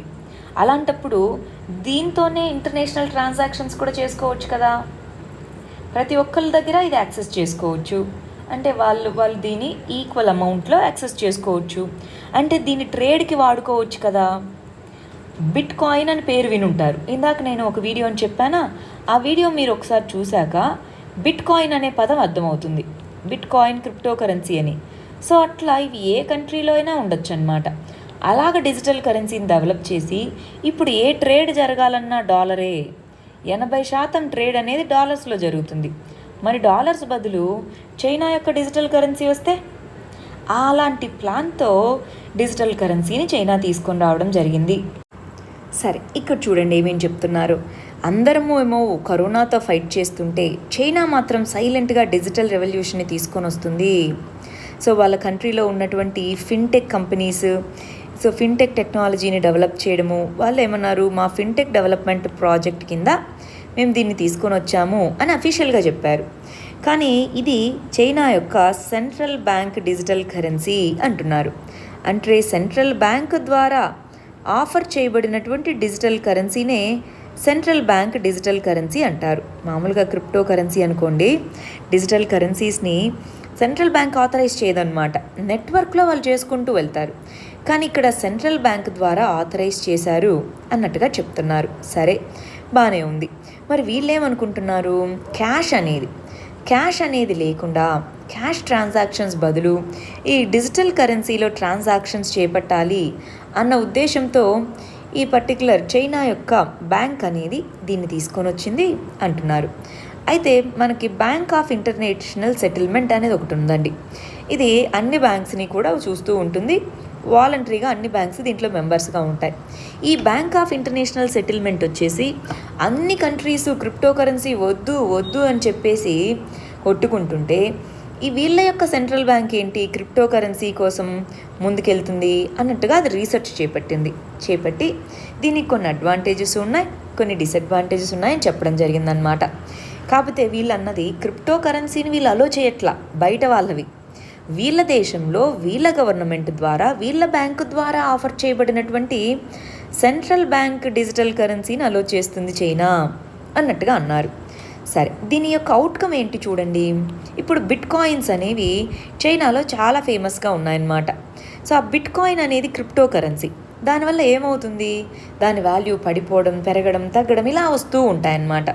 సో ఓవరాల్గా ప్రపంచం మొత్తంలో ఉన్న బిట్ కాయిన్స్ ఏవైతే డిజిటల్ క్రిప్టో కరెన్సీ ఏదైతే ఉందో దాంట్లో 90% ట్రేడింగ్ వాల్యూమ్ అంతా చైనాలోనే జరుగుతుంది. 2/3 బిట్ కాయిన్ మైనింగ్ అంతా కూడా మరి చైనాలోనే జరుగుతుంది. అలాంటప్పుడు ఎందుకు సెంట్రల్ గవర్నమెంట్ కంట్రోల్ చేయకూడదు అన్నట్టుగా సెంట్రల్ బ్యాంకే ఒక క్రిప్టో కరెన్సీని తీసుకొని రావడం అన్నమాట. దీని యొక్క అడ్వాంటేజెస్ ఏంటో చూడండి. ఫస్ట్ వచ్చేసి ఇప్పుడు మనం నార్మల్ మనీ అనుకోండి, దీంట్లో ట్రాన్సాక్షన్స్ జరపాలంటే ఈ మనీ కోసం మనీ ట్రాన్సాక్షన్ కాస్ట్ అనేది ఉంటుంది. మనం ఎంతో కొంత మనీని కడుతూ ఉంటాం కదా. ఇప్పుడు యూపీఐ ఉందనుకోండి, దాంట్లో అయితే అవసరంలా, కానీ మనము ఆర్టీజీఎస్ చేయాలన్నా వీటికి కొంత మనీ కట్ అవుతూ ఉంటుంది. అలా కాకుండా మనీని హ్యాండ్లింగ్ చేసుకోవాలి అంటే స్టోర్ చేయడం కానీ ప్రింట్ చేయడం కానీ ఆ కాస్ట్ తగ్గుతుంది. సో 1-2% ఆఫ్ జీడిపి దానికే పోతుంది. సో అది తగ్గిపోద్ది ఇప్పుడు. సో ట్యాక్స్ ఎవేషన్ తగ్గిపోతుంది. ఎందుకంటే బ్లాక్ చైన్లో ఇందాక అన్నట్టు ప్రతి ట్రాన్సాక్షన్ కూడా మనకి అందరి దగ్గర ఉంటుంది. అలాంటప్పుడు బ్యాంక్ ఆఫ్ ఈ చైనా దగ్గర కూడా ఉంటుంది కదా, అంటే ప్రతి ట్రాన్సాక్షన్ని అది చూడొచ్చు. అప్పుడు ఏది ఎవరికి ఎంత మనీ వెళ్తుంది, ఎవరి దగ్గర ఎంత క్యాష్ ఉంటేనే కదా ట్యాక్స్ ఎవేషన్ ఇవన్నీ చేయగలుగుతారు. ఎంత ట్రాన్సాక్షన్ జరిగాయి క్లియర్గా తెలుస్తుంది. ఫినాన్షియల్ ఇంక్లూజన్, అందరికీ ఈజీగా మనీని ట్రాన్స్ఫర్ చేయొచ్చు దీని ద్వారా. ఎస్పెషల్గా ఎమర్జెన్సీ ఉన్నప్పుడు డిజిటల్ కరెన్సీ కదా, వాళ్ళకేం క్యాష్ బ్యాంక్కి వెళ్ళి విత్డ్రా చేసుకోవాల్సిన అవసరం లేదు. సో ఫినాన్షియల్ ఇంక్లూజన్ కోసం దీన్ని ఉపయోగించుకోవచ్చు.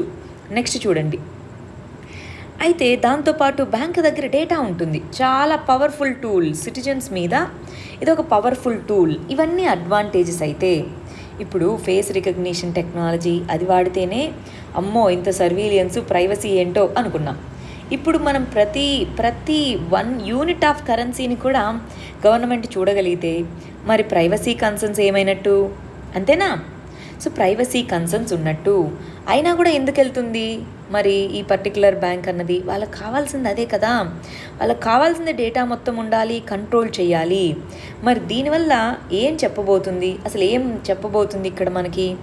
ఈ డిజిటల్ కరెన్సీని ఇంట్రొడ్యూస్ చేయడం వెనుక ఏముంది? ఫస్ట్, ఇది యుఎస్ డాలర్ అనేది ఇందాక అన్నట్టు 80% ఇంటర్నేషనల్ ట్రేడ్లో. ఇప్పుడు స్లోగా ఈ డిజిటల్ కరెన్సీ అనేది బిట్ కాయిన్ లాగా అన్ని కంట్రీస్లోనూ డిజిటల్ యువాన్ని వాడితే అప్పుడు దాని యొక్క కరెన్సీ యొక్క పవర్ పెరిగినట్టేనా?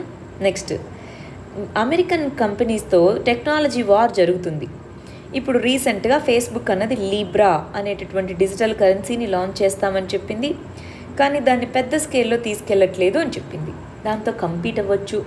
ప్లస్ వాళ్ళ కంట్రీలో అలీబాబా కంపెనీ అలీపే అన్నమాట, అలీపే అని, వీచాట్ పే అని చెప్పేసి ఇవి 90% డిజిటల్ ట్రాన్సాక్షన్స్ అన్నీ దాని ద్వారానే జరుగుతున్నాయి.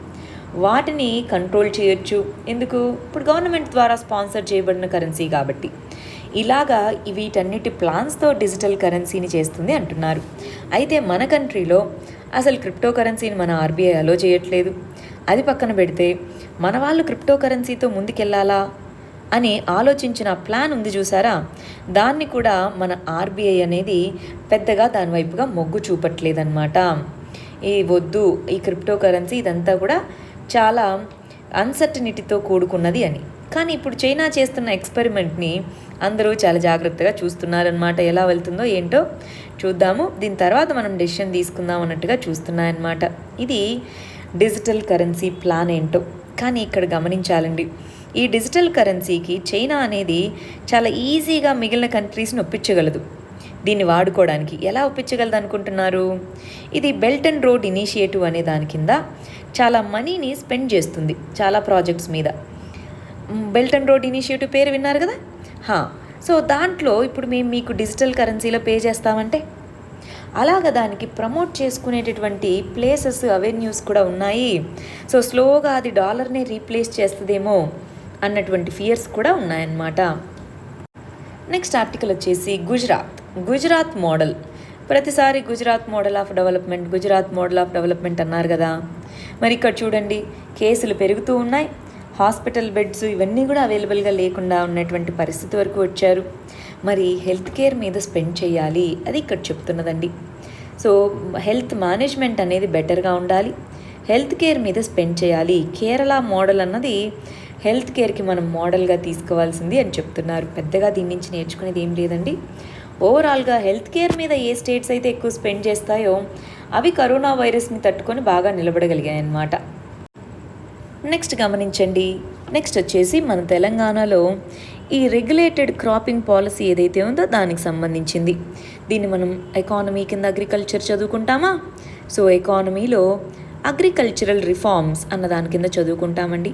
ఈ అగ్రికల్చరల్ రిఫార్మ్స్లో ఇది ఒక పాలసీ చేంజ్, అంటే గవర్నమెంట్ ద్వారానే ఏ క్రాప్ ఎక్కడ వేయాలి అన్నట్టుగా తీసుకొని రాబడిందనమాట. మరి దీని యొక్క ప్రోస్ ఏంటి, అంటే పాజిటివ్స్ ఏంటి, కాన్స్ ఏంటి, దీని యొక్క నెగిటివ్ కాన్సిక్వెన్సెస్ ఏంటి అన్నది మనం చూద్దాము. దీనికోసం ఎలాగా ప్లాన్ చేస్తున్నారు, దాన్ని ఫర్దర్గా ఎలా ఇంప్రూవ్ చేయొచ్చు, వే ఫార్వర్డ్ ఏంటి అని చూద్దాం. దీనికి సంబంధించి మన స్టూడెంట్స్ చాలామంది నీట్గా ఆన్సర్స్ రాస్తున్నారు. ఎప్పుడైనా సరే అండి, మెయిన్స్ ఆన్సర్స్ అన్నీ కూడా మీకు ఇప్పుడు ఈరోజు క్వశ్చన్ ఇస్తే ఈరోజు వీడియో కింద మీకు కనిపిస్తాయి రాసింటే స్టూడెంట్స్, మీరు ఆ రోజు చూసుకోవచ్చు అనమాట. నేను నిన్నటి వీడియోలో తీసుకున్న, నిన్నటి వీడియో కింద ఉండే కమెంట్స్లోంచి తీసుకొని వీడియోలో పేస్ట్ చేస్తూ ఉంటాను. సో ఇక్కడ మీకు క్లియర్గా కనిపించవు, మీరు అది చూసుకోవాలి, నిన్నటి వీడియో కిందకి వెళ్ళి కమెంట్స్ చూసుకోవాలన్నమాట. సరే, ఇక్కడ గమనించండి. మరి గవర్నమెంట్ ఏం పాలసీని ప్రపోజ్ చేస్తుంది, షార్ట్ టర్మ్లో ఏం మెజర్స్ తీసుకోవాలి, లాంగ్ టర్మ్లో ఏం మెజర్స్ తీసుకోవాలి. అగ్రికల్చర్ని ప్రమోట్ చేయాలంటే, అగ్రికల్చర్లో ఇన్కమ్స్ రావాలంటే. ఎందుకు ఈ విధంగా రెగ్యులేటెడ్గా అంటే ఏంటి, ఇదిగో ఈ ప్రాంతంలో మీరు ఈ క్రాప్ వేయండి, ఈ ప్రాంతంలో ఈ క్రాప్ వేసుకోండి, ఓవరాల్గా రైస్ అనేది ఇన్ని హెక్టేర్స్లో వేయాలి, కాటన్ అనేది ఇన్ని హెక్టేర్స్లో వేయాలి. ఇట్లా గవర్నమెంట్ అనేది కొన్ని టార్గెట్స్ని కొన్ని జాగ్రఫికల్గా ఫిక్స్ చేయడం అన్నమాట. సో దాన్ని మనము రెగ్యులేటెడ్ అన్నాము. మామూలుగా క్రాపింగ్ ప్యాటర్న్ అంటే ఏంటి, ఏ పంటని ఎంత భూమిలో ఎక్కడ వేశారు దాన్ని స్టడీ చేయడాన్నే క్రాపింగ్ ప్యాటర్న్ స్టడీ అని అంటాము. ఇప్పుడు క్రాపింగ్ ప్యాటర్న్ని జనరల్గా ఫార్మర్స్ వేసేదాని నుంచి గవర్నమెంట్ మేము ఫిక్స్ చేస్తాము అంటుంది. ఎందుకని ఫిక్స్ చేస్తామంటుంది, ఇప్పుడు ఫుడ్ హ్యాబిట్స్ చేంజ్ అయ్యాయి, కానీ మనం ఇంకా ఇంతకుముందు ఎలా ప్రొడ్యూస్ చేస్తున్నాం అలానే ప్రొడ్యూస్ చేస్తున్నాము. అగ్రికల్చరల్ బేస్డ్ ఇండస్ట్రీస్ డెవలప్ అయ్యాయి, దానికి కావాల్సిన రా మెటీరియల్కి తగ్గట్టుగా మనం ప్రొడ్యూస్ చేయాలి. ఎంటైర్ క్రాప్స్ అనేవి అమ్ముడు పోవట్ల, ఎందుకు అందరూ ఒకటే క్రాప్ లాంటిది వేస్తున్నారు కాబట్టి. సో అందరూ వెరైటీ వేస్తే ఫార్మర్స్కి కూడా మంచి ప్రైస్ వస్తుంది. వరల్డ్ లెవెల్లో మనం అగ్రికల్చర్లో కంపీట్ అవ్వాలి అంటే దానికి సంబంధించి చేంజెస్ కావాలి, అది ఇక్కడ చెప్పింది. అంటే పీపుల్కి ఇన్కమ్ పెరుగుతుంది, న్యూట్రిషనల్ సెక్యూరిటీ అంటే డైవర్సిటీ ఆఫ్ ఫుడ్ పెరుగుతుంది కాబట్టి న్యూట్రిషనల్ సెక్యూరిటీ పెరుగుతుంది. సాయిల్ కూడా, ఏ సాయిల్లో ఒక్కొక్క సాయిల్కి ఒక్కొక్క టైప్ క్రాప్ పండించాలి, సాయిల్ ఫర్టిలిటీ అనేది పెరుగుతుంది. ఇప్పుడు ఒకే క్రాప్ని మూడు పంటలు వేసారు ఒక సంవత్సరం, ఫర్టిలిటీ తగ్గిపోద్ది కదా. సో సాయిల్ ఫర్టిలిటీ అలా కంట్రోల్ చేసుకుంటూ, చాలా ఫ్యాక్టర్స్ని కంట్రోల్ చేసుకుంటూ మేము ఈ పాలసీని ప్రపోజ్ చేస్తున్నాము. మేము ఎక్స్పర్ట్స్తో వీటన్నిటితో చూస్తున్నాము. కొంతమంది ఫర్టిలైజర్స్ని, పెస్టిసైడ్స్ని ఇష్టం వచ్చినట్టు వాడుతున్నారు, అవి ఎంత వాడాలి, ఏ పంటకి ఏంటి అని ఇవంతా కూడా రెగ్యులేట్ చేస్తాము. ఇనీషియల్గా కష్టం అవ్వచ్చేమో కానీ ఇది యూజ్ అవుతుంది అంటున్నారు. ఇక్కడ ఒకటండి, పీపుల్కి ముందు ఫార్మర్స్కి అవేర్నెస్ ఉండాలి. ఫర్ ఎగ్జాంపుల్, ఆ ఫార్మర్కి రైస్ అంటే వరి పంట పండించడంలో బాగా నాలెడ్జ్ ఉండి, కాటన్ ఎలాగా దానికి ఏ రకమైన చర్యలు తీసుకోవాలో తెలియదు. మరి అలాంటప్పుడు ఎలాగ ప్రొడక్టివిటీ పెరుగుతుంది, దానికి ఎక్స్టెన్షన్ సర్వీసెస్ అనేవి పెంచాలి. మరి ఫార్మర్ యొక్క ఫ్రీడమ్ పోయినట్టే కదా. ఫార్మర్ యొక్క ఫ్రీడమ్ అనే దాన్ని వాలంటరీగా బలవంతం చేయకూడదు. వాలంటరీగా ఇదిగో మీరు ఈ పంటలు పండించండి, మీకు ఇంత ప్రైస్ వస్తాయి అంటే ఫార్మర్స్ ఎందుకు పండించరండి, పండిస్తారు కదా. సో వాలంటరీగా దీనివైపుగా ముందుకెళ్ళేలాగా చూసుకోవాలి. రైట్స్ వైలేషన్ అవుతుందా అంటే రైట్స్ వైలేషన్ ఏమీ అవ్వకపోవచ్చండి. బలవంతంగా ఇదే చెయ్యి అని చెప్పలేరు. కాకపోతే ఈ పర్టికులర్ ప్రాంతంలో ఇది వేస్తే పంటకి మంచి ధర వస్తుంది అన్నప్పుడు ఫార్మర్సే పండిస్తారు అది. నెక్స్ట్ ఆర్టికల్ వచ్చేసి 80% సక్సెస్ వచ్చే ఛాన్స్ ఉంది ఆక్స్ఫర్డ్ యూనివర్సిటీ కోవిడ్-19 యొక్క ఈ వ్యాక్సిన్ ట్రయల్స్లో అని చెప్తున్నారనమాట. దీనికి సంబంధించి దీన్ని మనం సైన్స్ అండ్ టెక్నాలజీలో వ్యాక్సిన్ మరియు వ్యాక్సిన్ డెవలప్మెంట్ కింద చదువుకుందామండి. దీనికి పర్టికులర్గా వచ్చేటప్పటికి కోవిడ్-19 దీనికి సంబంధించినటువంటి వ్యాక్సినేషన్, కోవిడ్-19కి సంబంధించిన వ్యాక్సిన్ అన్న కంటెక్స్లో చదువుదాం. దీని యొక్క లెర్నింగ్ ఆబ్జెక్టివ్స్ ఏంటి, అసలు వ్యాక్సిన్స్లో ఎన్ని టైప్స్ ఉన్నాయి ఇక్కడ గమనించండి. ఇది ట్రైడ్ అండ్ టెస్టెడ్ ప్లాట్ఫామ్ అన్నారు. సో ఈ వ్యాక్సిన్ ప్లాట్ఫామ్స్ అంటే ఏంటి ఇంతకీ, ఈ వ్యాక్సిన్ ప్లాట్ఫామ్ అని అన్నారు కదా ఈ ఆర్టికల్లో. మరి ఈ వ్యాక్సిన్ ప్లాట్ఫామ్ అంటే ఏంటో ఒకసారి చూద్దాము. మూడోది, మరి ఈ ఆక్స్ఫర్డ్ యూనివర్సిటీ ప్రొడ్యూస్ చేస్తున్నటువంటి ఈ వ్యాక్సిన్ని ఏ బేసిస్లో ప్రొడ్యూస్ చేస్తున్నారు, మరి ఇక్కడ ఇండియన్ కంపెనీ ఇన్వాల్వ్ అయింది అంటున్నారు. మరి మన ఇండియన్ కంపెనీ యొక్క రోల్ ఏంటి? కంపెనీ ఉంది, మరి ఆ కంపెనీ ఎందుకు ఇన్వాల్వ్ అయ్యి ఉంది, దాని యొక్క రోల్ ఏంటి? ఇవి 4 విషయాలు ఇక్కడ చూద్దామండి. ఫస్ట్ ఇక్కడ ఒక విషయం అర్థం చేసుకోవాల్సింది ఏంటంటే, వ్యాక్సిన్ అంటే ఏంటి ఇంతకీ? వ్యాక్సిన్ అనేది ఒక సబ్స్టాన్స్. దేనికోసం ఇస్తారు? ఇది మన యొక్క ఇమ్యూనిటీ సిస్టమ్ని, మన యొక్క రోగ నిరోధక శక్తిని పెంచేటటువంటిది. ఇమ్యూనిటీ సిస్టమ్కి బూస్ట్ ఇస్తుంది, అంతేనా? స్టిమ్యులేట్ చేస్తుంది. దాన్నే మనం వ్యాక్సిన్ అంటాం. ఇంతకీ వ్యాక్సిన్లో ఏమిస్తారు? ఆ పర్టికులర్గా ఏదైతే మనకి ఈ ప్యాథోజన్ ఉంటుందో, ఏ ప్యాథోజన్ నుంచి అయితే మనకి వ్యాధి సంక్రమిస్తుందో ఆ ప్యాథోజన్ కానీ దానికి సంబంధించిన ఎలిమెంట్స్ని కానీ మనకి వ్యాక్సిన్ రూపంలో అందిస్తారనమాట. అవి మన బాడీలోకి వెళ్ళినప్పుడు కొద్ది మొత్తంలో ఇస్తాం. అది మన బాడీలోకి వెళ్ళినప్పుడు మన బాడీ దానికి యాంటీబాడీస్ని ప్రొడ్యూస్ చేస్తుంది. యాంటీబాడీస్ ప్రతిరక్షకాలని ప్రొడ్యూస్ చేస్తుంది. అవి ఫైట్ చేసి గుర్తుపెట్టుకుంటాయి. ఈసారి ఇలాంటి వైరస్ నిజంగానే వైరస్ కానీ బ్యాక్టీరియా కానీ బాడీలోకి వచ్చినప్పుడు అది ఫైట్ చేస్తుంది. ఆ విధంగా మనకి వ్యాక్సిన్స్ అనేవి పనిచేస్తాయన్నమాట. సరే, మరి ఈ వ్యాక్సిన్స్ రకరకాల టైప్స్ ఏవేంటి? కిల్డ్ అంటే ఏంటి? ఈ వ్యాక్సిన్ అనేది ఈ పర్టికులర్ వైరస్ అనుకుంది, వైరస్ని చంపేసి ఆ వైరస్ని మన బాడీలోకి ఎక్కిస్తారు. అంటే మనకేం ఇంపాక్ట్ ఉండదు, కానీ ఆ వైరస్ మీద ఉండేటటువంటి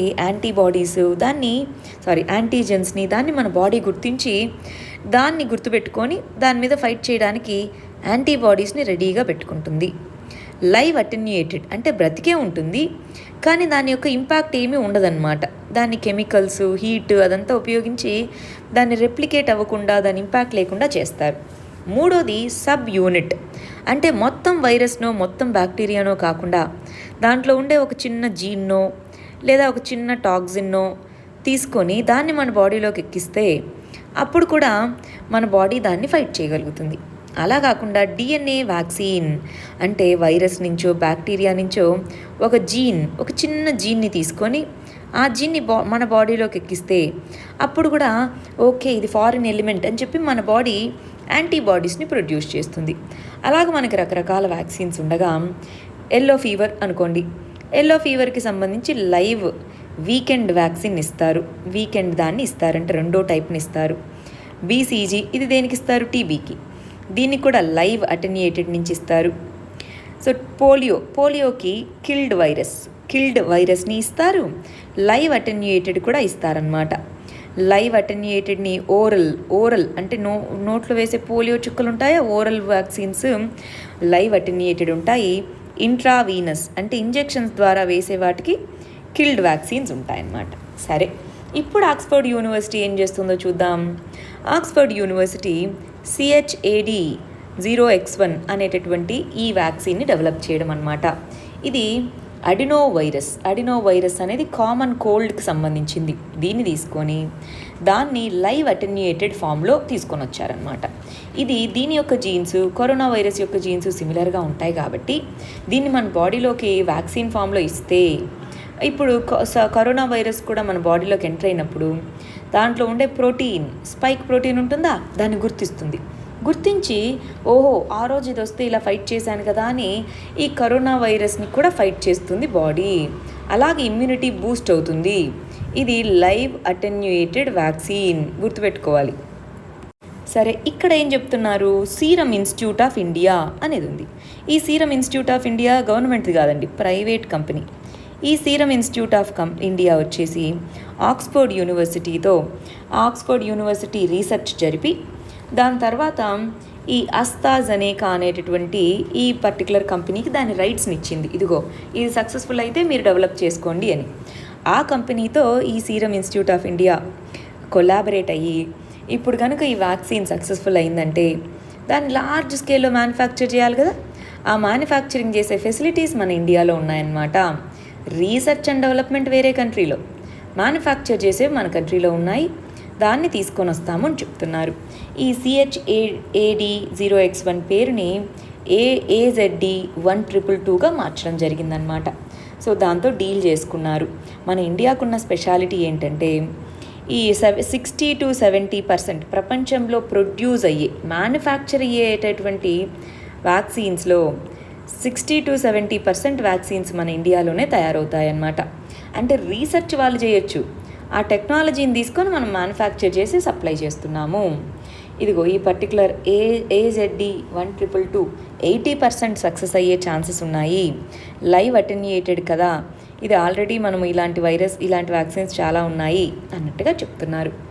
ఒకవేళ ఈ వ్యాక్సిన్ సక్సెస్ఫుల్ అయితే ఒక్కొక్క వ్యాక్సిన్ డోస్ అన్నది ₹1000 కాస్ట్ అవ్వచ్చేమో అంటున్నారనమాట. నెక్స్ట్ ఆర్టికల్ వచ్చేసి మధ్యప్రదేశ్, కొన్ని రాజస్థాన్ బార్డర్ మధ్యప్రదేశ్, ఇక్కడ లోక్యుస్ట్ అంటే మిడతలు. సో మిడతలు అనేవి గుంపులుగా వచ్చి అక్కడ క్రాప్స్ని వాటిని అటాక్ చేస్తున్నాయన్నమాట. దీన్ని మనం బయోడైవర్సిటీ ఎన్విరాన్మెంట్ కింద చదువుకుంటామండి. ఎన్విరాన్మెంట్లో ఈ పెస్ట్ అటాక్స్ అనే వాటి గురించి చదువుకుందాం. ఇక్కడ డైమెన్షన్ వచ్చేటప్పటికి ఈ లోక్యుస్ట్ అటాక్స్ అనేవి మన దేశంలోనే కాదు, ఎస్పెషల్గా ఈస్ట్ ఆఫ్రికన్ కంట్రీస్లో చాలా సివియర్గా నష్టాన్ని కలిగిస్తున్నాయి. అసలు ఈ లోక్యుస్ట్ అంటే ఏంటి, అది ఎక్కడుంటుంది? రెండోది, ఇది ఫస్ట్ టైమా మనకి రావడము, లేదా ఇంతకు ముందు కూడా ఇలాంటి లోక్యుస్ట్ స్వార్మ్స్ అంటే ఏంటి, గుంపులుగా ఇవన్నీ వచ్చి అటాక్ చేయడం అన్నమాట. సో ఇది ఏంటి, ఇప్పుడు దీనికి సోర్స్ ఎక్కడి నుంచి ఈ లోక్యుస్ట్ స్వార్మ్ అనేది వస్తుంది, ఇవి మనం చూద్దాం. ఫస్ట్ ఇక్కడ గమనించాలండి. ఇక్కడ మనం గమనించి చూస్తే రైట్, ఫస్ట్ ఇక్కడ డెజర్ట్ లోక్యుస్ట్ అంటున్నాము. డెజర్ట్లో ఉండేటటువంటి ఈ మిడతలు అనేవి చాలా చిన్నవి, ఇండివిజువల్గా ఉన్నప్పుడు అదేం హార్మ్ఫుల్గా కావన్నమాట. అవి ఎప్పుడైతే క్రౌడెడ్గా మారుతాయో అప్పుడు ఒకటేసారి అన్నీ వచ్చి మీద పడతాయి, క్రాప్స్ మీద ఎస్పెషల్గా. సో అవి పింక్ నుంచి ఎల్లో కలర్లో మారుతాయి, మెచ్యూర్ స్టేజ్ ఇది ఎల్లో కలర్లో మారుతాయి అన్నమాట. అప్పుడు అవి చాలా నష్టాన్ని కలగజేస్తాయి. స్వామ్ అంటే ఒక పెద్ద గుంపు అనేది న్యూయార్క్ సిటీ అంత కానీ, ప్యారిస్ సిటీ అంత పెద్ద, అంటే కొన్ని కిలోమీటర్ల మేర విస్తరించి అవి ప్రయాణిస్తూ వస్తాయన్నమాట. ఇవి క్రాప్స్ని డెస్ట్రాయ్ చేయడము ఇలాగ చేస్తూ ఉంటాయన్నమాట. మరి ఈ పర్టికులర్ దాన్ని ఎలా ఎదుర్కొంటారు? మనకి పెస్టిసైడ్స్ని స్ప్రే చేయడం, అంటే హెలికాప్టర్స్ ద్వారా కానీ ట్రాక్టర్స్ ద్వారా కానీ ఇండివిజువల్సే పెస్టిసైడ్స్ని స్ప్రే చేస్తూ వీటిని ఎదుర్కొంటూ ఉంటారనమాట. ఇప్పుడు మనం చూస్తున్నటువంటి ఈ లోక్యుస్ట్ స్వార్మ్ ఉందే, ఇది ఎలా వచ్చిందో ఒక్కసారి గమనించండి. ఇక్కడ గమనించాలి, మనకి ఈ ఈస్ట్ ఆఫ్రికన్ కంట్రీస్ ఉన్నాయా, ఈస్ట్ ఆఫ్రికన్ కంట్రీస్ నుంచి ఇవి పెరుగుతూ మన జూన్ టైంకి, అంటే ఇప్పుడు మే వచ్చాం కాబట్టి జూన్ టైంకి ఇక్కడికి వచ్చేస్తున్నాయి అన్నమాట. సమ్మర్లో బ్రీడింగ్ అనేది ఇక్కడ అవుతుంది అని చెప్తున్నారు. సమ్మర్ బ్రీడింగ్ అనేది ఇక్కడ కొన్ని ప్రాంతాల్లోనూ, మరియు స్ప్రింగ్ అంటే ఈ వసంతకాలం అంటాం. సో ఆ టైంలోనూ ఇక్కడ, అంటే ఇక్కడ అరేబియన్ పెనిన్సులా గమనిస్తున్నారా, అరేబియన్ పెనిన్సులా, ఆఫ్రికా, మన ఏషియాలో ఇండియా, పాకిస్తాన్ ఇవి ఎక్కువ ఇంపాక్ట్ అవుతున్నాయి అన్నమాట. సో అసలు ఈ మిడతలు అనేవి ఇక్కడి నుంచి ఇక్కడికి వస్తాయి, ఆ తర్వాత ఇక్కడి నుంచి ఇక్కడికి వస్తున్నాయి. ఎందుకు ఇలా వస్తున్నాయి, అసలు ఇంత పెద్ద సంఖ్యలో ఎందుకు వస్తున్నాయి? ఒకవేళ ఇది రెగ్యులర్ ఫీచర్ అయితే ప్రతి సంవత్సరం రావాలి కదా, ఈ సంవత్సరం ఎందుకు స్పెసిఫిక్గా వస్తున్నాయి? ఇక్కడ చూడండి, ఇక్కడ ఏం చెప్తున్నారు స్పెసిఫిక్గా మనం గమనిస్తే 1992 తర్వాత ఇలాంటి ఇన్వేషన్ జరగడం ఇదే మొదటిసారి మధ్యప్రదేశ్లో అంటున్నారనమాట. కాకపోతే ఇప్పుడు లాక్డౌన్ పరిస్థితి వల్ల ప్లస్ ఇంకా మేము పంటలనేమి ఏం వేయలేదు కాబట్టి ఇబ్బంది ఏం లేదు, పంట నష్టం అంత జరగలేదు అంటున్నారనమాట. కానీ ఈస్ట్ ఆఫ్రికాలో అండి ఇక్కడ 2018లోను 2019లోను చాలా పెద్ద మొత్తంలో అగ్రికల్చర్కి నష్టం జరిగింది. ఎందుకు ఇంత పెద్ద ఎత్తున ఈ మిడతలు దండయాత్రలు చేస్తున్నాయి అంటే, అబ్నార్మల్గా అరేబియన్ పెనిన్సులాలో, ఈ అరేబియన్ పెనిన్సులా ఉందా, ఈ అరేబియన్ పెనిన్సులాలో అబ్నార్మల్గా ఎక్కువగా మరి మిడతలు అనేవి పెరగడం మొదలుపెట్టాయి. ఎందుకు మొదలుపెట్టాయి? అక్కడి నుంచి మరి ఈ ఆఫ్రికాకి రావడము, అక్కడి నుంచి మన ఇండియాకి రావడము మీరు గమనించుంటే 3 నెలల క్రితం గుజరాత్, రాజస్థాన్లో వచ్చాయనుకున్నాం, గుర్తుందా? సో అక్కడ ఇవన్నీ ఎందుకు, అసలు ఇక్కడ ఎందుకు ఇంత సంఖ్యలో పెరుగుతున్నాయి అది మనం చూద్దాం. దానికి చాలా కారణాల్లో ఫస్ట్ కారణం వచ్చేసి ఇప్పుడు లాక్డౌన్ ఉంది కాబట్టి చాలా కంట్రీస్ అక్కడ లోకల్ కంట్రోల్ అనేది చేయలేకపోతున్నారు. లోకల్గా వాళ్ళు కంట్రోల్ చేస్తే వేరే ప్లేసులకు వచ్చే ఉండేవి కాదు, కానీ లోకల్ కంట్రోల్ లేదు కాబట్టి అవి త్వరగా వస్తున్నాయి. రెండోది మాయిశ్చర్, అరేబియన్ పెనిన్సులాలో మాయిశ్చర్ అనేది పెరగడం మొదలుపెట్టింది. ఈ మాయిశ్చర్ ఎప్పుడైతే పెరగడం మొదలుపెట్టిందో అప్పుడు బ్రీడింగ్ అంటే వాటి సంఖ్యని పెంచుకోవడానికి ఈ మిడతలకి మంచి అవకాశం దొరికింది. అది లాస్ట్ కొన్ని సంవత్సరాలుగా క్లైమేట్ చేంజ్ వీటి వల్ల ఇది ఇంకా ఎక్కువగా ఉంది అంటున్నారు. అదేంటి ఒకసారి చూద్దామా? ఇక్కడ గమనించాలి. మనకి ఇండియన్ ఓషన్ డైపోల్, ఇదంతా మనకి ఇండియన్ ఓషనా? ఇండియన్ ఓషన్లో ఇటు సైడ్ ఉండే టెంపరేచర్స్, ఇటు సైడ్ ఉండే టెంపరేచర్స్ మనం కంపేర్ చేసుకుంటే, అంటే ఇది ఈస్టర్న్ ఇండియన్ ఓషన్, ఇది వెస్ట్రన్ ఇండియన్ ఓషన్గా మనం చూసుకుంటే జనరల్ సైకిల్లో ఎలా ఉంటుంది? ఇటు సైడ్ ఈస్టర్న్ సైడ్ టెంపరేచర్స్ అనేవి ఎక్కువగా ఉంటాయి. సో అందుకని ఇక్కడ మేఘాలు ఫామ్ అవుతూ, అంటే టెంపరేచర్ ఎక్కువగా ఉంటే ఏమవుద్ది? నీటి ఆవిరి నుంచి మేఘాలు ఫామ్ అవుతాయి. ఇటు సైడ్ వర్షాలు కురుస్తూ ఉంటాయి. సో అప్పుడు పెద్దగా మనకి ఇంపాక్ట్ ఉండదు. కానీ కొన్నిసార్లు ఏమవుతూ ఉంటుందంటే, సో ఈ టెంపరేచర్ డిఫరెన్స్ ఉందా, ఈస్ట్ వెస్ట్ టెంపరేచర్ డిఫరెన్స్ని ఇండియన్ ఓషన్ డైపోల్ అని అంటూ ఉంటామండి. కొన్నిసార్లు ఏమవుతూ ఉంటుందంటే అబ్నార్మల్గా ఇటు సైడ్, అంటే ఇండియన్ ఓషన్లో వెస్ట్రన్ సైడ్ టెంపరేచర్స్ అనేవి బాగా పెరుగుతాయి. పెరిగినప్పుడు ఏమవుతుంది? ఇటు సైడ్ మనకి ఈ పర్టికులర్గా నీటి ఆవిరి వచ్చి క్లౌడ్స్ ఫామ్ అయ్యి వర్షాలు కురుస్తాయి. ఈ డెజర్ట్ ప్రాంతం, ఎస్పెషల్లీ ఇక్కడ అరేబియన్ పెనిన్సులా ఉందా, ఈ అరేబియన్ పెనిన్సులాలో డెజర్ట్ ప్రాంతం ఏదైతే ఉందో ఆ డెజర్ట్ ప్రాంతంలో మనకిప్పుడు ఈ వాటర్ అనేది చేరడము, సో అక్కడక్కడ నీటి కుంటల్లాగా ఏర్పడము, అవి మంచి బ్రీడింగ్ గ్రౌండ్గా ఫామ్ అయ్యాయి. అలాగే ఇక్కడ కూడా ఈస్టర్న్ ఆఫ్రికాలో కూడా దీనివల్ల ఎక్కువ వర్షాలు కురుస్తున్నాయి. సో దాంతో ఏమైపోయింది, మనకి మిడతలకి మంచి గ్రౌండ్, బ్రీడింగ్ గ్రౌండ్గా అది పనిచేసి వాటి యొక్క ఇంపాక్ట్ ఎక్కువైంది. లాస్ట్ ఇయర్ మనం గమనిస్తే అరేబియన్ పెనిన్సులా చాలా తుఫాన్లు అరేబియన్ సైక్లోన్ని, ఎడారి ప్రాంతాన్ని ఇంపాక్ట్ చేశాయి. కానీ అక్కడ వాటరు ఉండడం వల్ల అక్కడ ఏం పెద్దగా ఇంపాక్ట్ రాలేదు.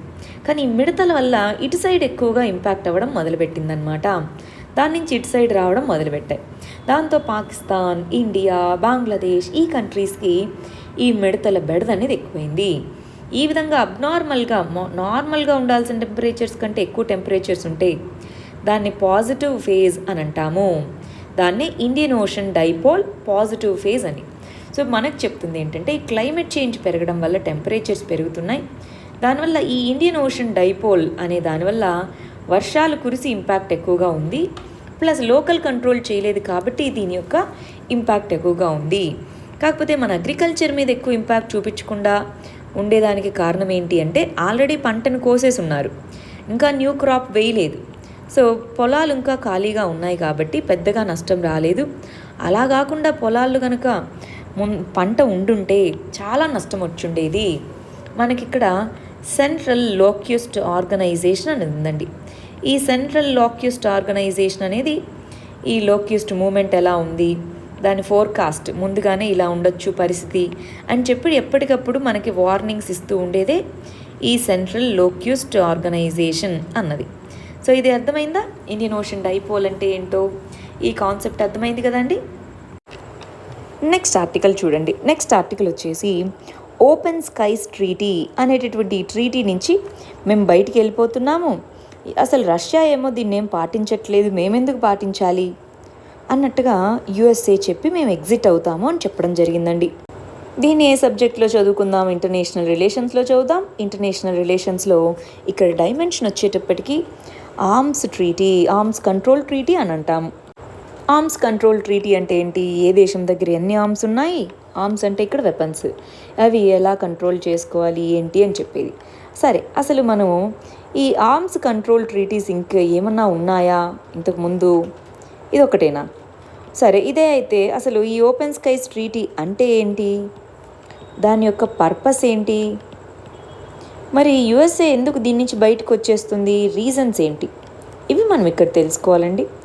దీనికి సంబంధించి ఓవరాల్గా ఇంటర్నేషనల్గా ఉండేటటువంటి న్యూక్లియర్ టెస్ట్లకి వీటికి సంబంధించి ఉండే మేజర్ ట్రీటీస్ అన్నీ కూడా మనము April 27th 26th వీడియోలో చాలా డీటెయిల్డ్గా చదువుకున్నాము. ఒకసారి దాంట్లో చూడాలండి. నేను ఇప్పుడు బ్రీఫ్గా ఎక్స్ప్లెయిన్ చేస్తాను, బట్ దీంట్లో మనం చాలా కాంప్రహెన్సివ్గా చూసుకున్నామన్నమాట. ఒకసారి చూస్తారు కదా. ఆల్రెడీ రెగ్యులర్గా ఫాలో అయ్యే వాళ్ళైతే రివిజన్ చేసుకోండి, నోట్స్ అది ఓపెన్ చేసుకొని దాని దగ్గరే రాసి పెట్టుకోవాలి. సరే, ఇక్కడ బేసిక్ విషయాలేంటో చూద్దాం. ఆర్మ్స్ కంట్రోల్ అంటే ఏంటంటే, ఇంతకుముందు 1950లలో మనకి యుఎస్ఎస్ఆర్ అనేటటువంటి 2 బ్లాక్స్. సో కోల్డ్ వార్ అనేది జరుగుతూ ఉన్నటువంటి టైం అన్నమాట. అలాంటి కోల్డ్ వార్ జరుగుతున్నప్పుడు వాళ్ళు ఏ విధంగా వాళ్ళ పవర్ నిరూపించుకోవాలనుకునే వాళ్ళు, మా దగ్గర ఇన్ని ఆర్మ్స్ ఉన్నాయి, మా దగ్గర ఇన్ని ఆర్మ్స్ ఉన్నాయని చెప్పుకోవడం అనమాట.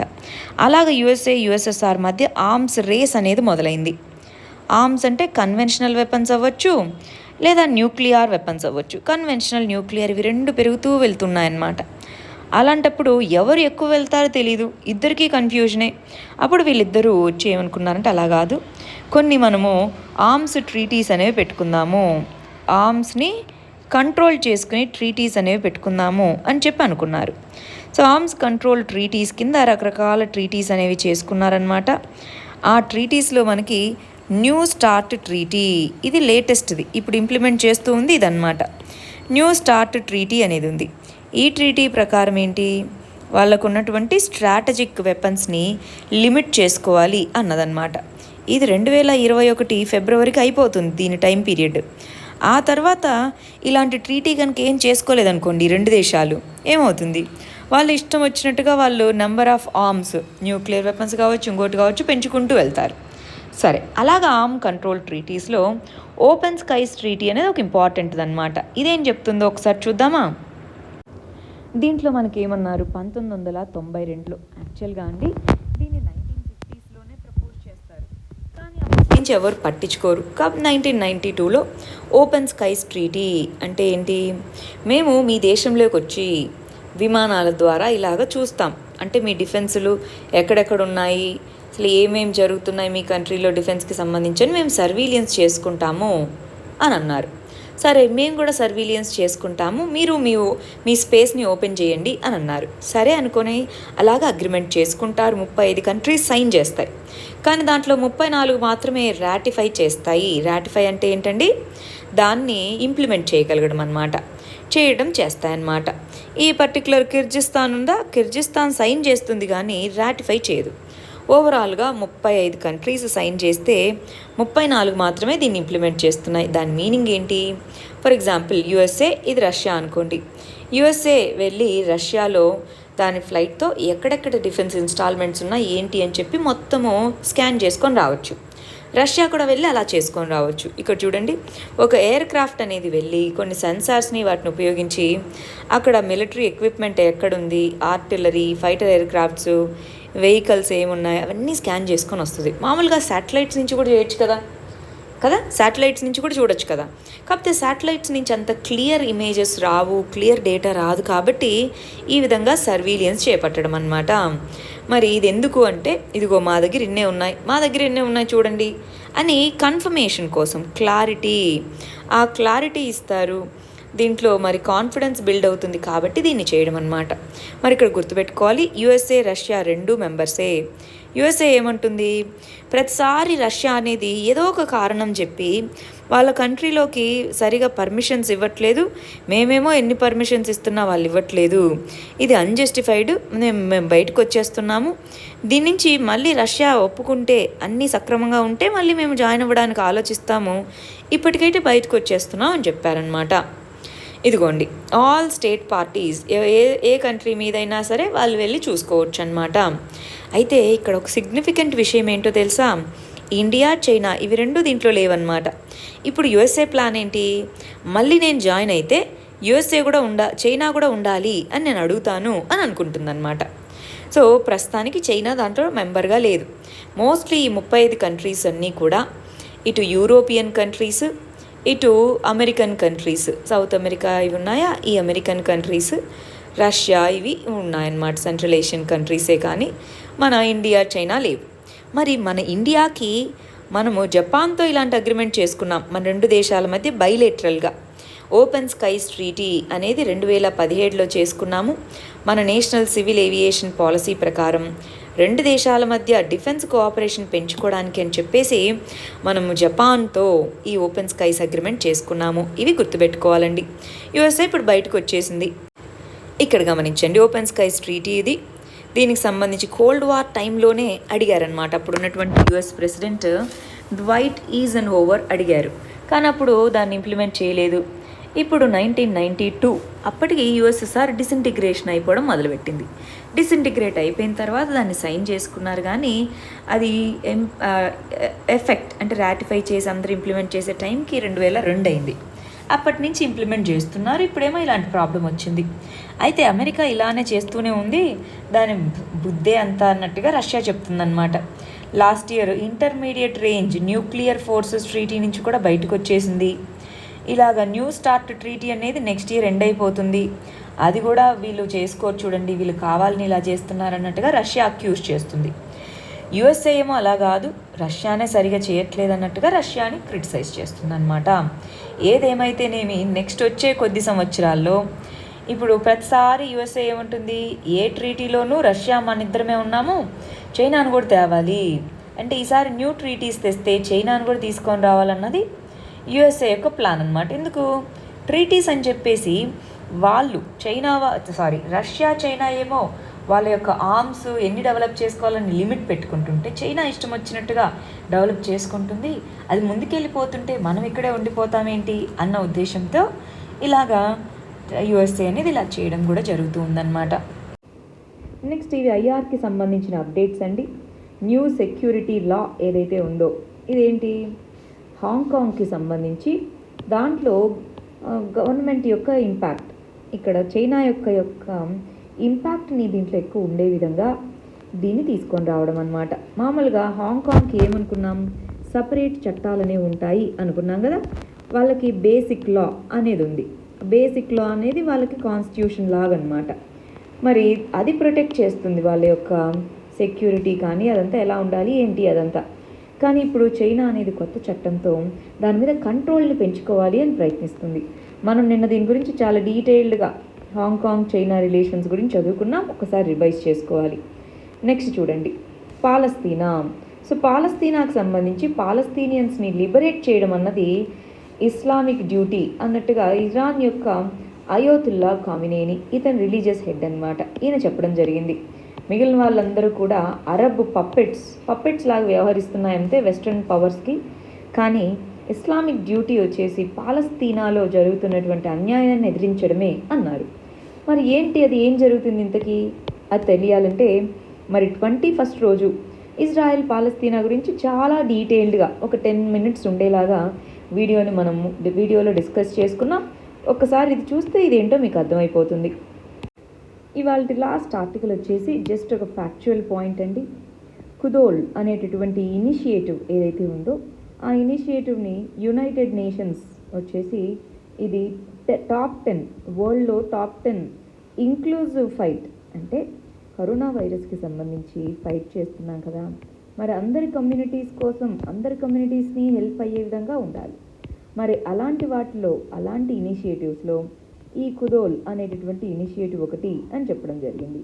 ఇది మన మణిపూర్ యూత్ వీళ్ళందరూ కలిసి ఏం చేశారంటే దీంట్లో క్రౌడ్ ఫండింగ్ అంటాం. క్రౌడ్ ఫండింగ్ అంటే ఏంటి, పీపుల్ దగ్గర నుంచి మనీని కలెక్ట్ చేసి, అంటే మనందరి దగ్గర నుంచి మనీని కలెక్ట్ చేసి ఎల్జీబీటీ కమ్యూనిటీ, హెచ్ఐవితో సఫర్ అవుతున్న వాళ్ళు, daily wage labourers, adolescents, so వీళ్ళందరికీ కూడా హెల్ప్ చేయడం జరిగిందనమాట. ఫుడ్ సప్లైస్, హెల్త్ సర్వీసెస్ని క్రౌడ్ ఫండింగ్ ద్వారా చేయడం జరిగింది. క్రౌడ్ ఫండింగ్ అంటే పీపుల్ ద్వారా మనీని కలెక్ట్ చేసి దాన్ని డిస్ట్రిబ్యూట్ చేయడం అనమాట. ఈ కుదోల్ అనేటటువంటి ఇనిషియేటివ్ని యునైటెడ్ నేషన్స్ వచ్చి ప్రైజ్ చేయడం జరిగింది. ఇలాంటివి చాలా ఉన్నాయండి ఇనిషియేటివ్స్. ఇది ఇంక్లూజివ్, అన్ని కమ్యూనిటీస్కి హెల్ప్ అవుతుంది కాబట్టి దీన్ని రికగ్నైజ్ చేశారు స్పెసిఫిక్గా. సరే, ఇక్కడ రెగ్యులేటెడ్ కల్టివేషన్ పాలసీ అన్న దాని గురించి మనం మెయిన్స్ క్వశ్చన్ ఇచ్చాము. అది ఫార్మర్స్ యొక్క ఇన్కమ్ని, అగ్రి బిజినెస్ని ఎలా పెంచుతుంది అన్నట్టుగా మనం క్వశ్చన్ ఇచ్చాం, అవునా అండి?